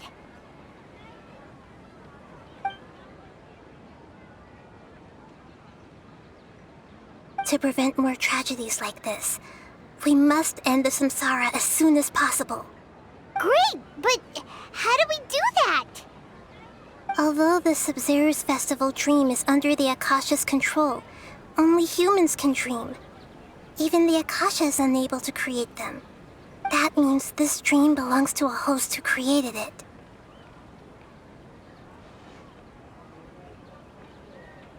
Huh? So, how should we find that person? Well, if this is someone's dream, then everything here must come from deep within their consciousness. Which means, with the power of imagination, they can change anything in this dream. Imagination? What do you mean by that? Imagination means breaking through what you perceive as normal. Like when the server at the tavern brings a plate to you, you'd naturally assume that food is on it. However, if you're the dream's host and you become aware that you're dreaming, when you imagine gold and more on the plate, the dream will respond in kind, and the server really will bring you gold and mora. But right now, our host is unaware that this is a dream. No matter how many times they're served, it will always be food. Find some way to make that person realize that they're dreaming. Usually, once that happens, the person will wake up and the dream samsara will be broken. How are we going to find them, though? If it could be anyone, it'd be like looking for a needle in a haystack. And even if we did find them, how are we supposed to make them realize they're dreaming? After all, like you said, don't wake a sleepwalker. It's extremely difficult, yes. But the only ones who can do it are you two. Remember, everything you've achieved up to this point has all been for the sake of finding the host and ending the samsara. As for me, during this time, I'll be out of town. Out of town? Are you going to that place full of dreams where the traveler went? Yes. I want to try something. There must still be a small wisp of possibility. Hurry and go. Dreams are supposed to be fantastical, romantic, and full of pleasant surprises. Unnecessary things like this samsara need to end. Paimon's still a little upset that we've come this far only for Dunyarzad to... She was such a good person, with such a simple wish. But fate was against her. Yeah, saving Dunyarzad is what kept us going this whole time. But we mustn't lose hope, Traveler. Dunyarzad would definitely want to see us save everyone else. So let's break the samsara for her sake. Paimon's wondering, do you think the sages would get one of their own to be the host of this stream? Feels like it would be easier to control it that way, no?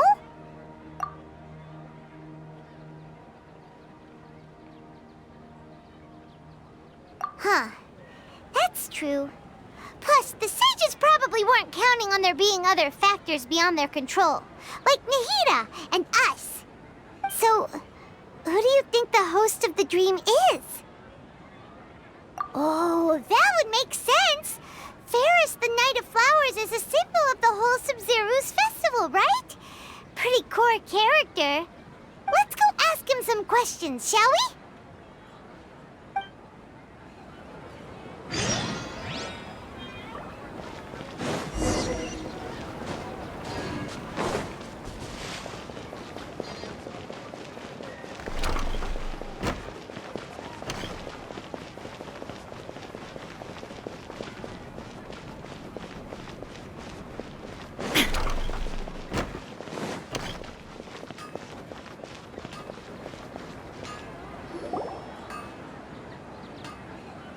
You're back.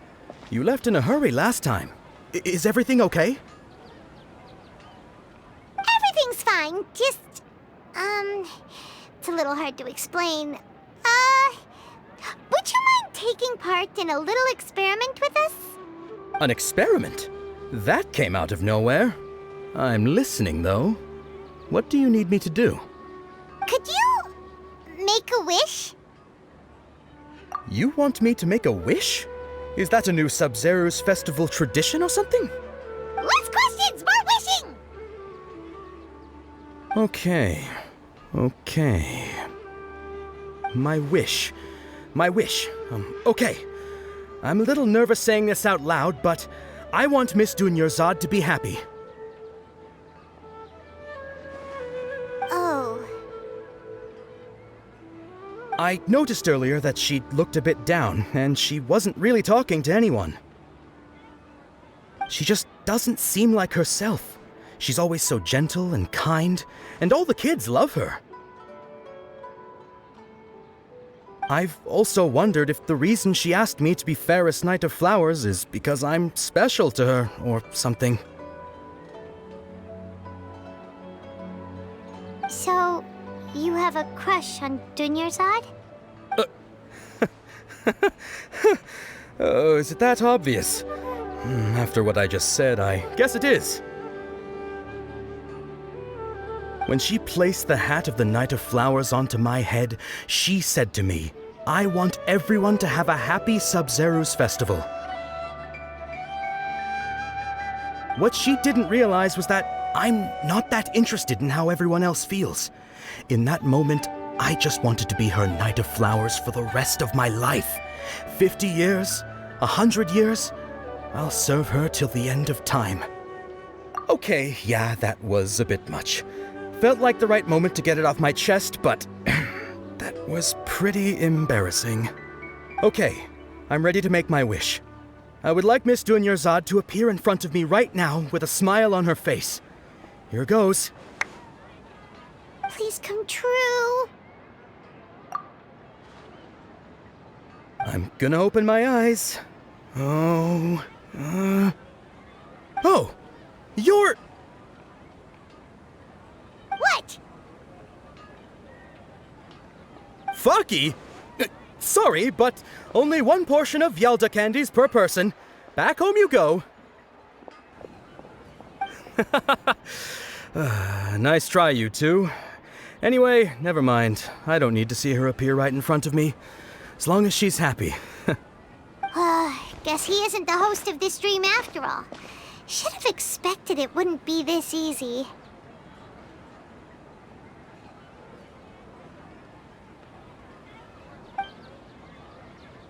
It seems like everyone who knows Dunyarzad loves her, but none of them has any idea that she...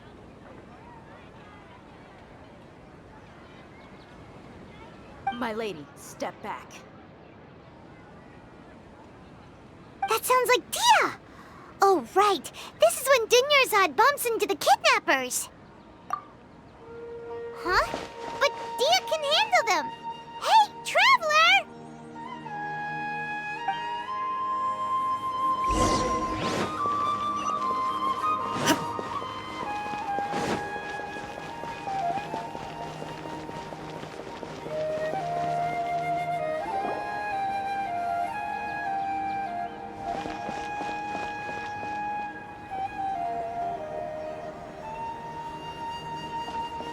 Oh, it's you. Great timing.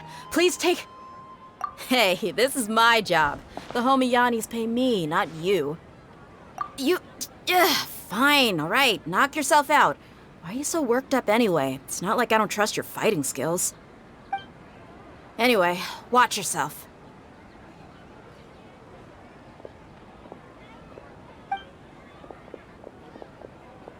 So you got yourself some backup. Suit yourself.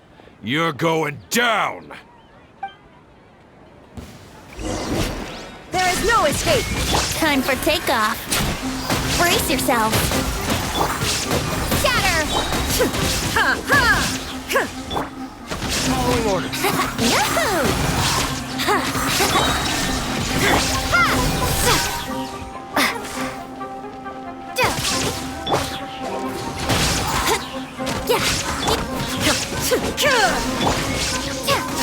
Scatter!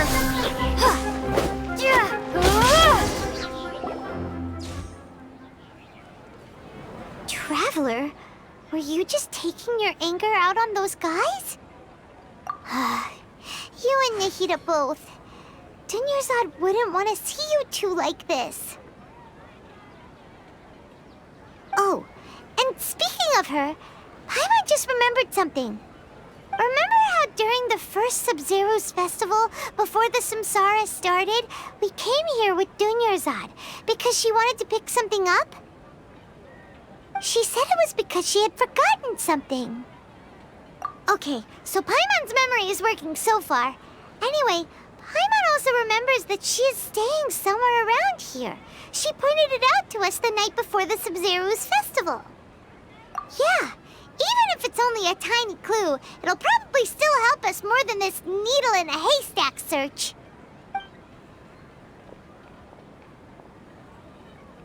This is the place! It's rude to enter other people's spaces without permission, but desperate times call for desperate measures! Hey! The windows are unlocked! Okay, Paimon's gonna take a peek inside.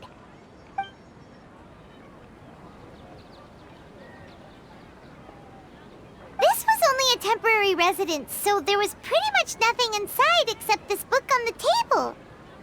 Should we open it?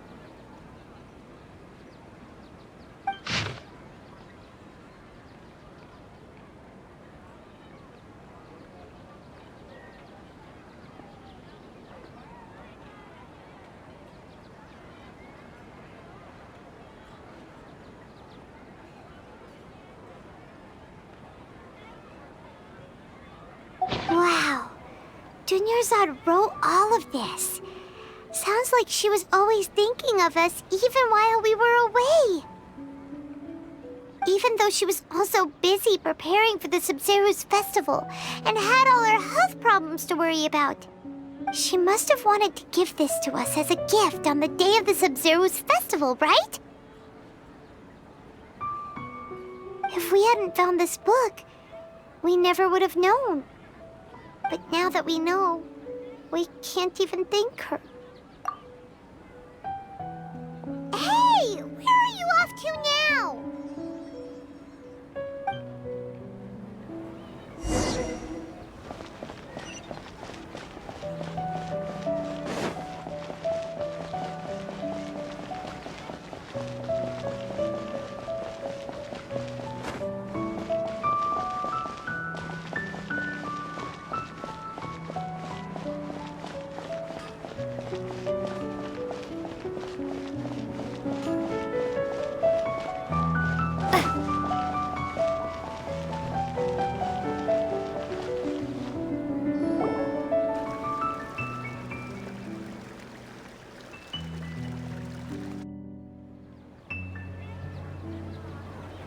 It's Dunyarzad's puppet.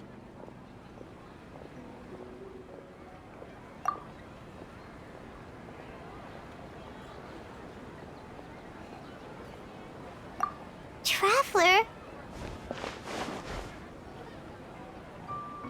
You must be exhausted. Come to think of it, we've been stuck in this place for a really, really long time. Heck, even the last time we were chatting happily with Dunyarzad feels like an eternity ago.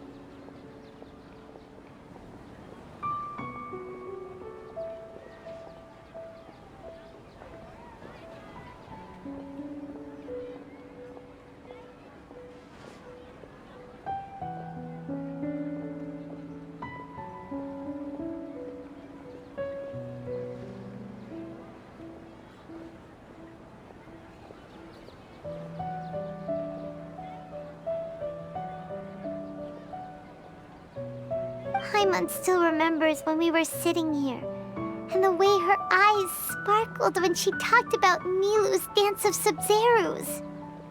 There will always be frustrations in life, but I know that the point of living is not to leave behind any regrets.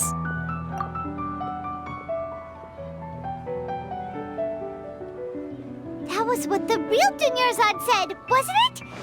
Does that mean... Yes, Traveler. What is it? Oh, so she's still just a puppet. But just now, how come... What? Where are we going this time?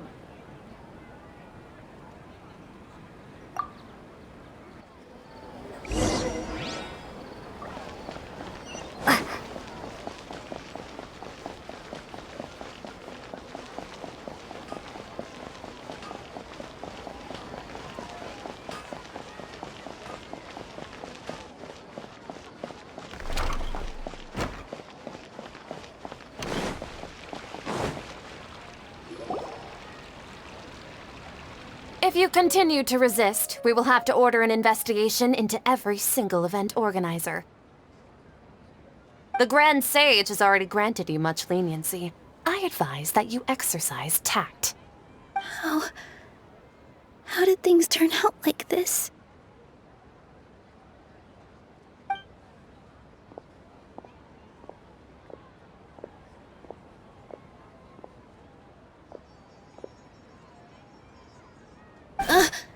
Traveler? You don't have to get involved. He's a sage from the Academia. I don't want to drag you into this. Traveler? Traveler? What the heck are you doing? If you get arrested by the Academia, that's another day gone to waste!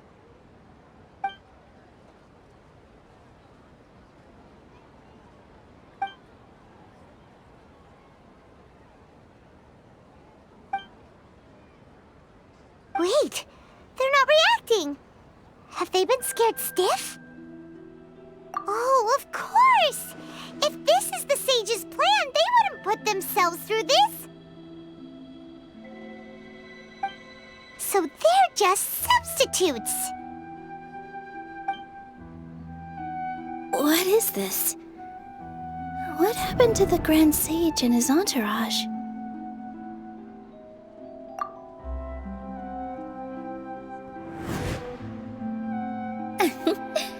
Like I said, they symbolize the goddess of flowers. It's just a shame that all the real Padisaras went extinct after her death. Yes, the Greater Lord brought forth new Padisaras in memory of the goddess of flowers, but she ultimately could never truly replicate that beautiful shade of purple.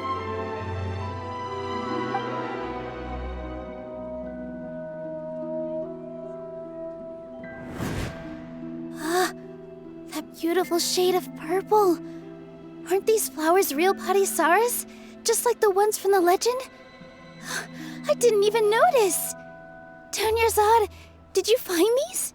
But didn't you just say all the real flowers went extinct after the goddess of flowers passed away? So, how? Yeah. What's going on here? Huh? You guys are acting weird. But okay, I'll try.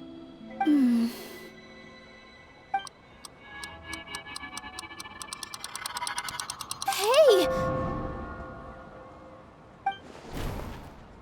They disappeared!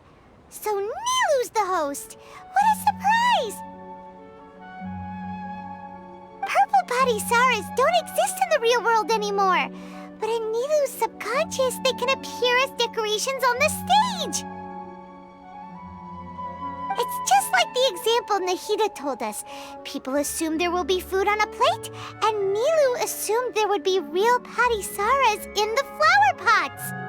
So when you saw the flowers, you instantly knew it was Nilu? But if we want to end the samsara, we need the host to become aware that they're dreaming. How should we make Nilu realize that? Am I dreaming? Huh? So I'm right. Is this Lesser Lord Kusanali responding to our celebration of the Sabzeruz festival? Wrong guess, but you aren't completely wrong either. The point is, what made you think this is a dream? As far as you know, people in Sumeru don't dream, right?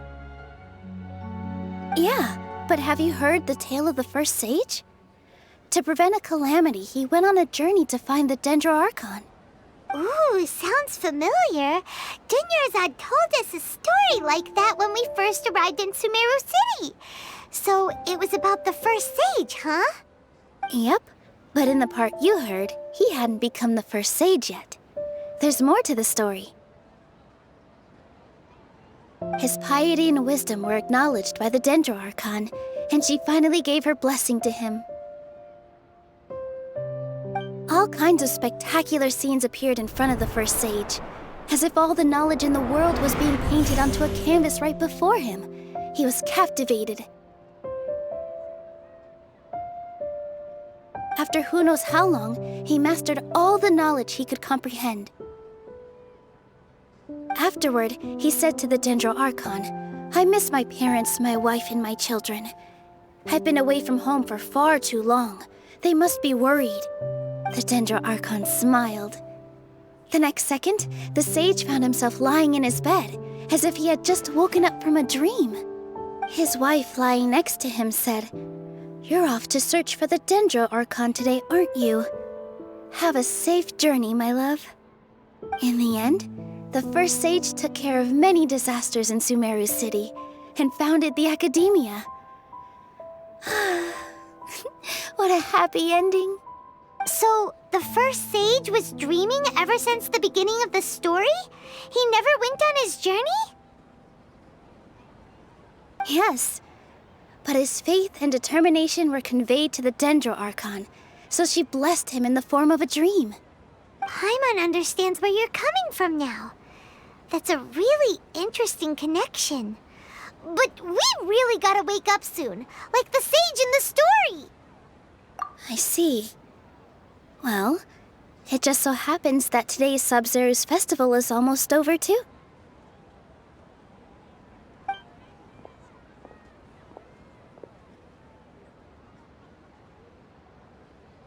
Since we're in a dream, let's make this final dance of Sub-Zero's as beautiful as we can.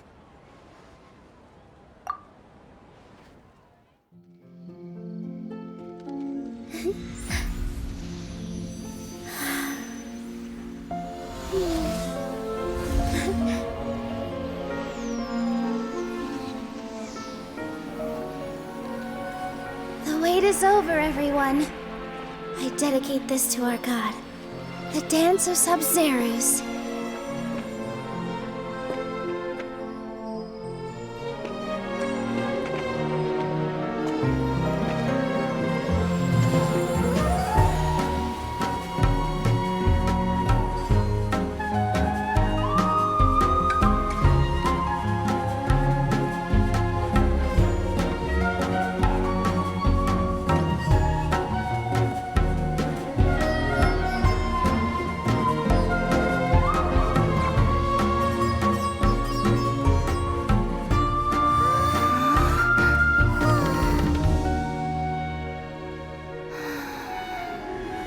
I'd be lying if I said I had no regrets.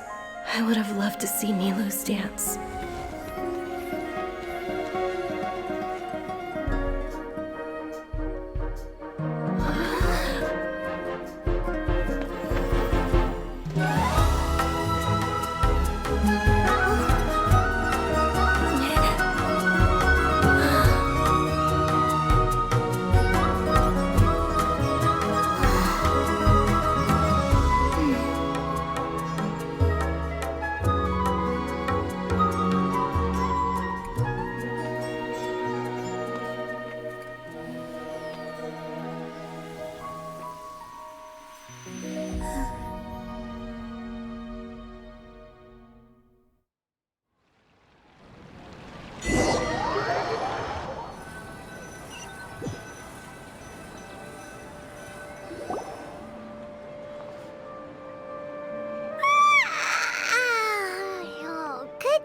Traveler.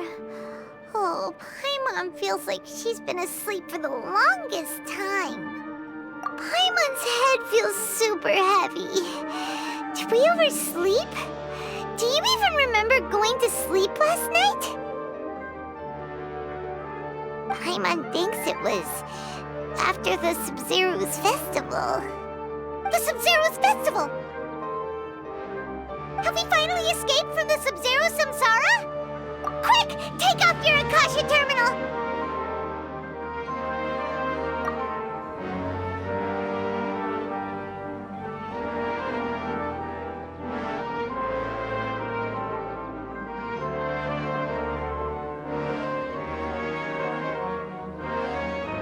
She's not in her room! What happened? Huh? What usual spot?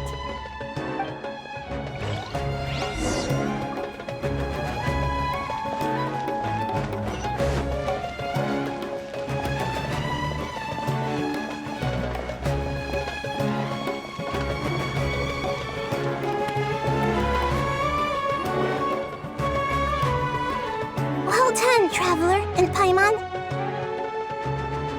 And thank you, Dunyarzad, for organizing the Sub-Zero's festival for me. I'm sorry, who are... Dunyarzad! You're okay! Oh, don't scare us like that! Oh, a traveler, Paimon. I have something amazing to tell you. I just had a dream, and I saw Nilou performing the dance of Sub-Zero's.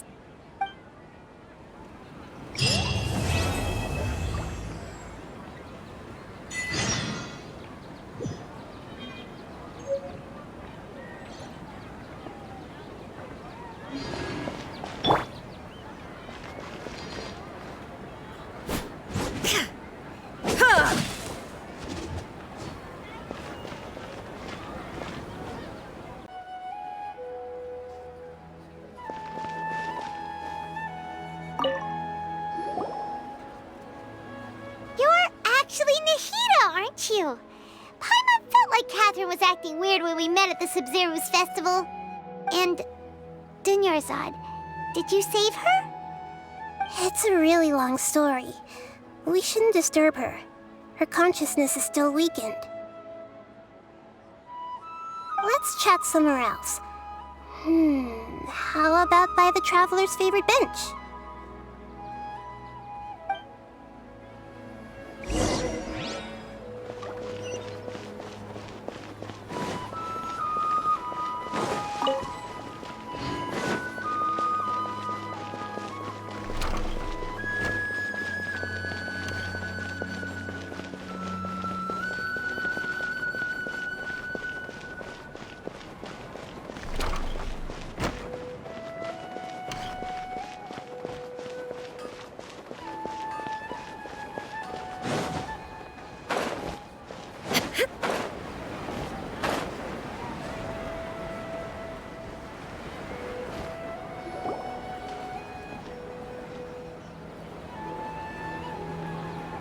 Let's talk about Dunyarzad first. It's such a relief that she's all right. After we parted on the last day of the Sub-Zero's festival, I left the city and saw what the Traveler had described. Among the countless dreams, I found one that was growing fainter and fainter.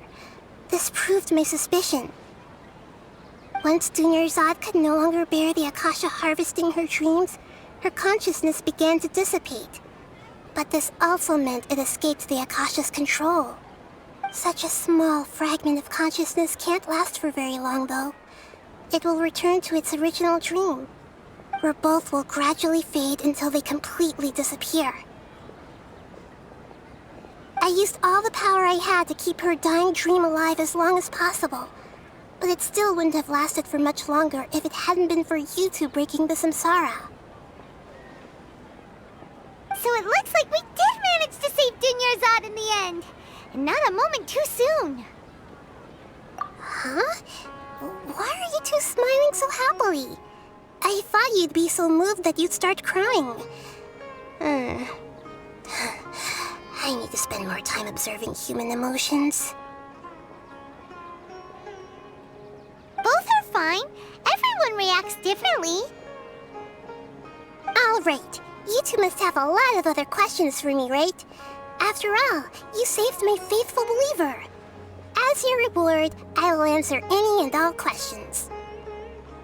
At the Avidia forest, there was this incense that made the Traveler fall unconscious and dream of a huge tree and a red sky. You also heard someone's voice, right?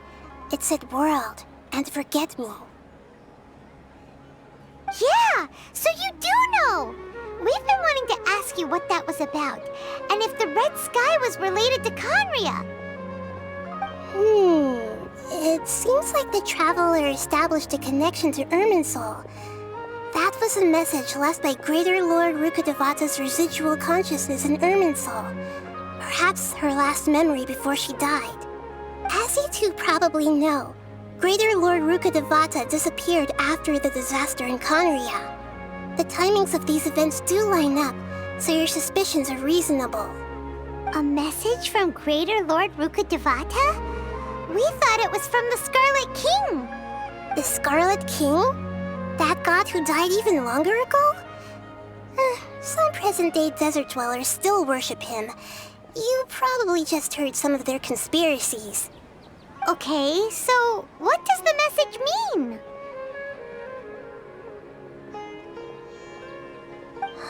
I still haven't managed to decipher it. Even the Akasha isn't currently capable of doing that. Greater Lord Rukkhadevata's residual consciousness in Irminsul seems to be contaminated with something that has a very dangerous aura to it. Many devoted scholars go mad as soon as they connect their consciousness. I've warned the Academia about this many times, but people still keep falling victim to it. But I believe this is the key to saving Irminsul. That's why I've kept trying to decipher it. So the tree in the vision was Irminsul? Oh, Tainari also said that Irminsul is sick! Is it because of the contaminated consciousness? But even if you can't figure out what that vision was all about, it seems like our search for you was all in vain. The Traveler wasn't affected after coming in contact with that consciousness. I've never seen anyone like that. With you here, we may have a chance at deciphering it. No, we must decipher its secrets. I've already eliminated all other factors that might affect Irminsul. This is the only one left. This puzzle has life and death at stake. It could determine Irminsul's fate, as well as Tevat's. To be accurate, I'm using the Akasha as a medium to occupy Catherine's consciousness. How did you do that? Poor Catherine. Does this mean you can also occupy other people's consciousnesses? Theoretically, I can enter anyone's mind as long as they're wearing their Akasha terminal. The Akasha is the legacy of Greater Lord Rukkhadevata.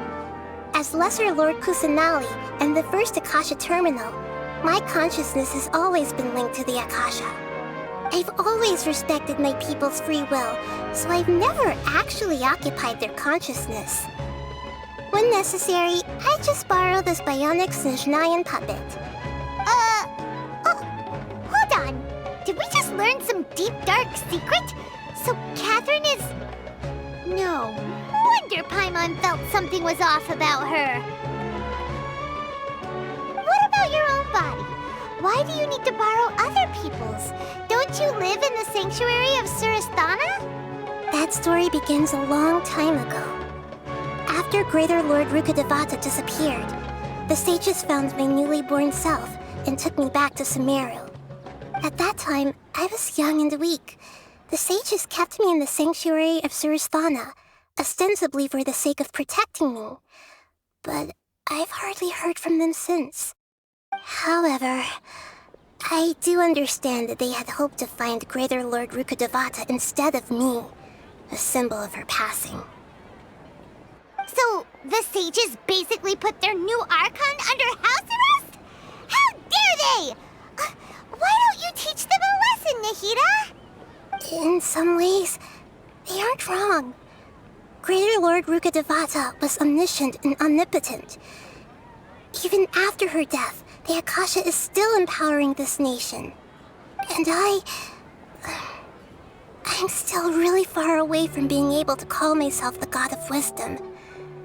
Moreover, the Academia is also more proficient at governing this country. My existence has little meaning. Yeah, you got a lot of believers. Just look at the Sub-Zero's festival. Everyone who showed up truly loves you. Thank you for the kind words. But I honestly don't need physical freedom as long as I can connect my consciousness to the Akasha. Trying to find a way to save Irminsul is my life's mission and top priority. I will work on that, and try to live up to being a deity in the meantime. Every once in a while, I will also take up the duties of the God of Wisdom and enlighten a lost soul here and there. Doing all that should be enough. There has never been any big problems with the Academia's governance of Sumeru. This is the first time I've seen them step out of line.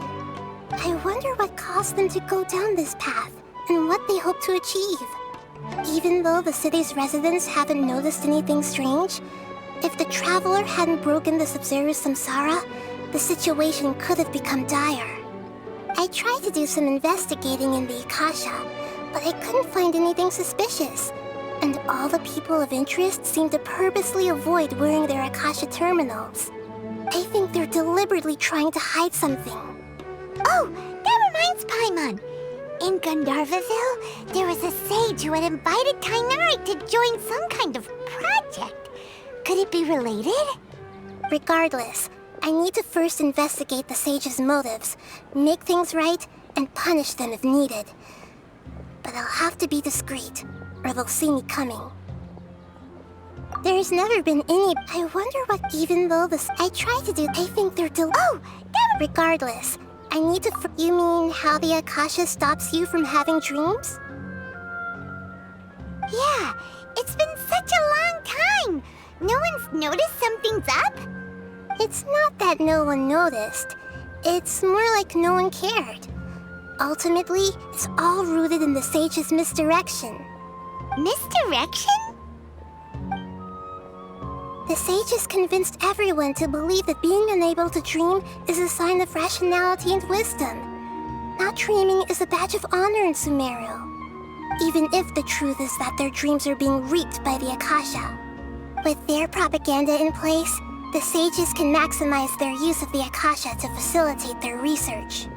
Besides, Greater Lord Rukkhadevata must have created the Akasha in the hopes that it could be used to its full potential.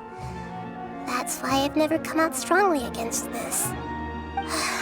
Anyway, the perspective advocated by the sages drowned out any voices of doubt. By now, even those who never use Akasha terminals find it too shameful and embarrassing to talk about their dreams. Got it! I hope my answers were satisfactory, seekers of knowledge. To be honest, maintaining Dunyarzad's fading dream took a lot of mental energy. I think I may need to rest for a while. Oh, and you don't need to worry too much about the sage's activities for now. The Akasha won't be able to conduct another project on the scale of the Sub-Zero's samsara in the immediate future. Go and get some sleep. Leave everything to us. What a relief. This is truly the most exhausting birthday I've ever had. Traveler? Paimon? Why am I here? Do either of you know? Maybe you were sleepwalking. You know you can't wake up a sleepwalker. We happened to walk by, so we thought we'd wait for you to wake up. I see. Huh. I should visit my maintenance personnel sometime. Oh, I'm fine. I better go. Thank you.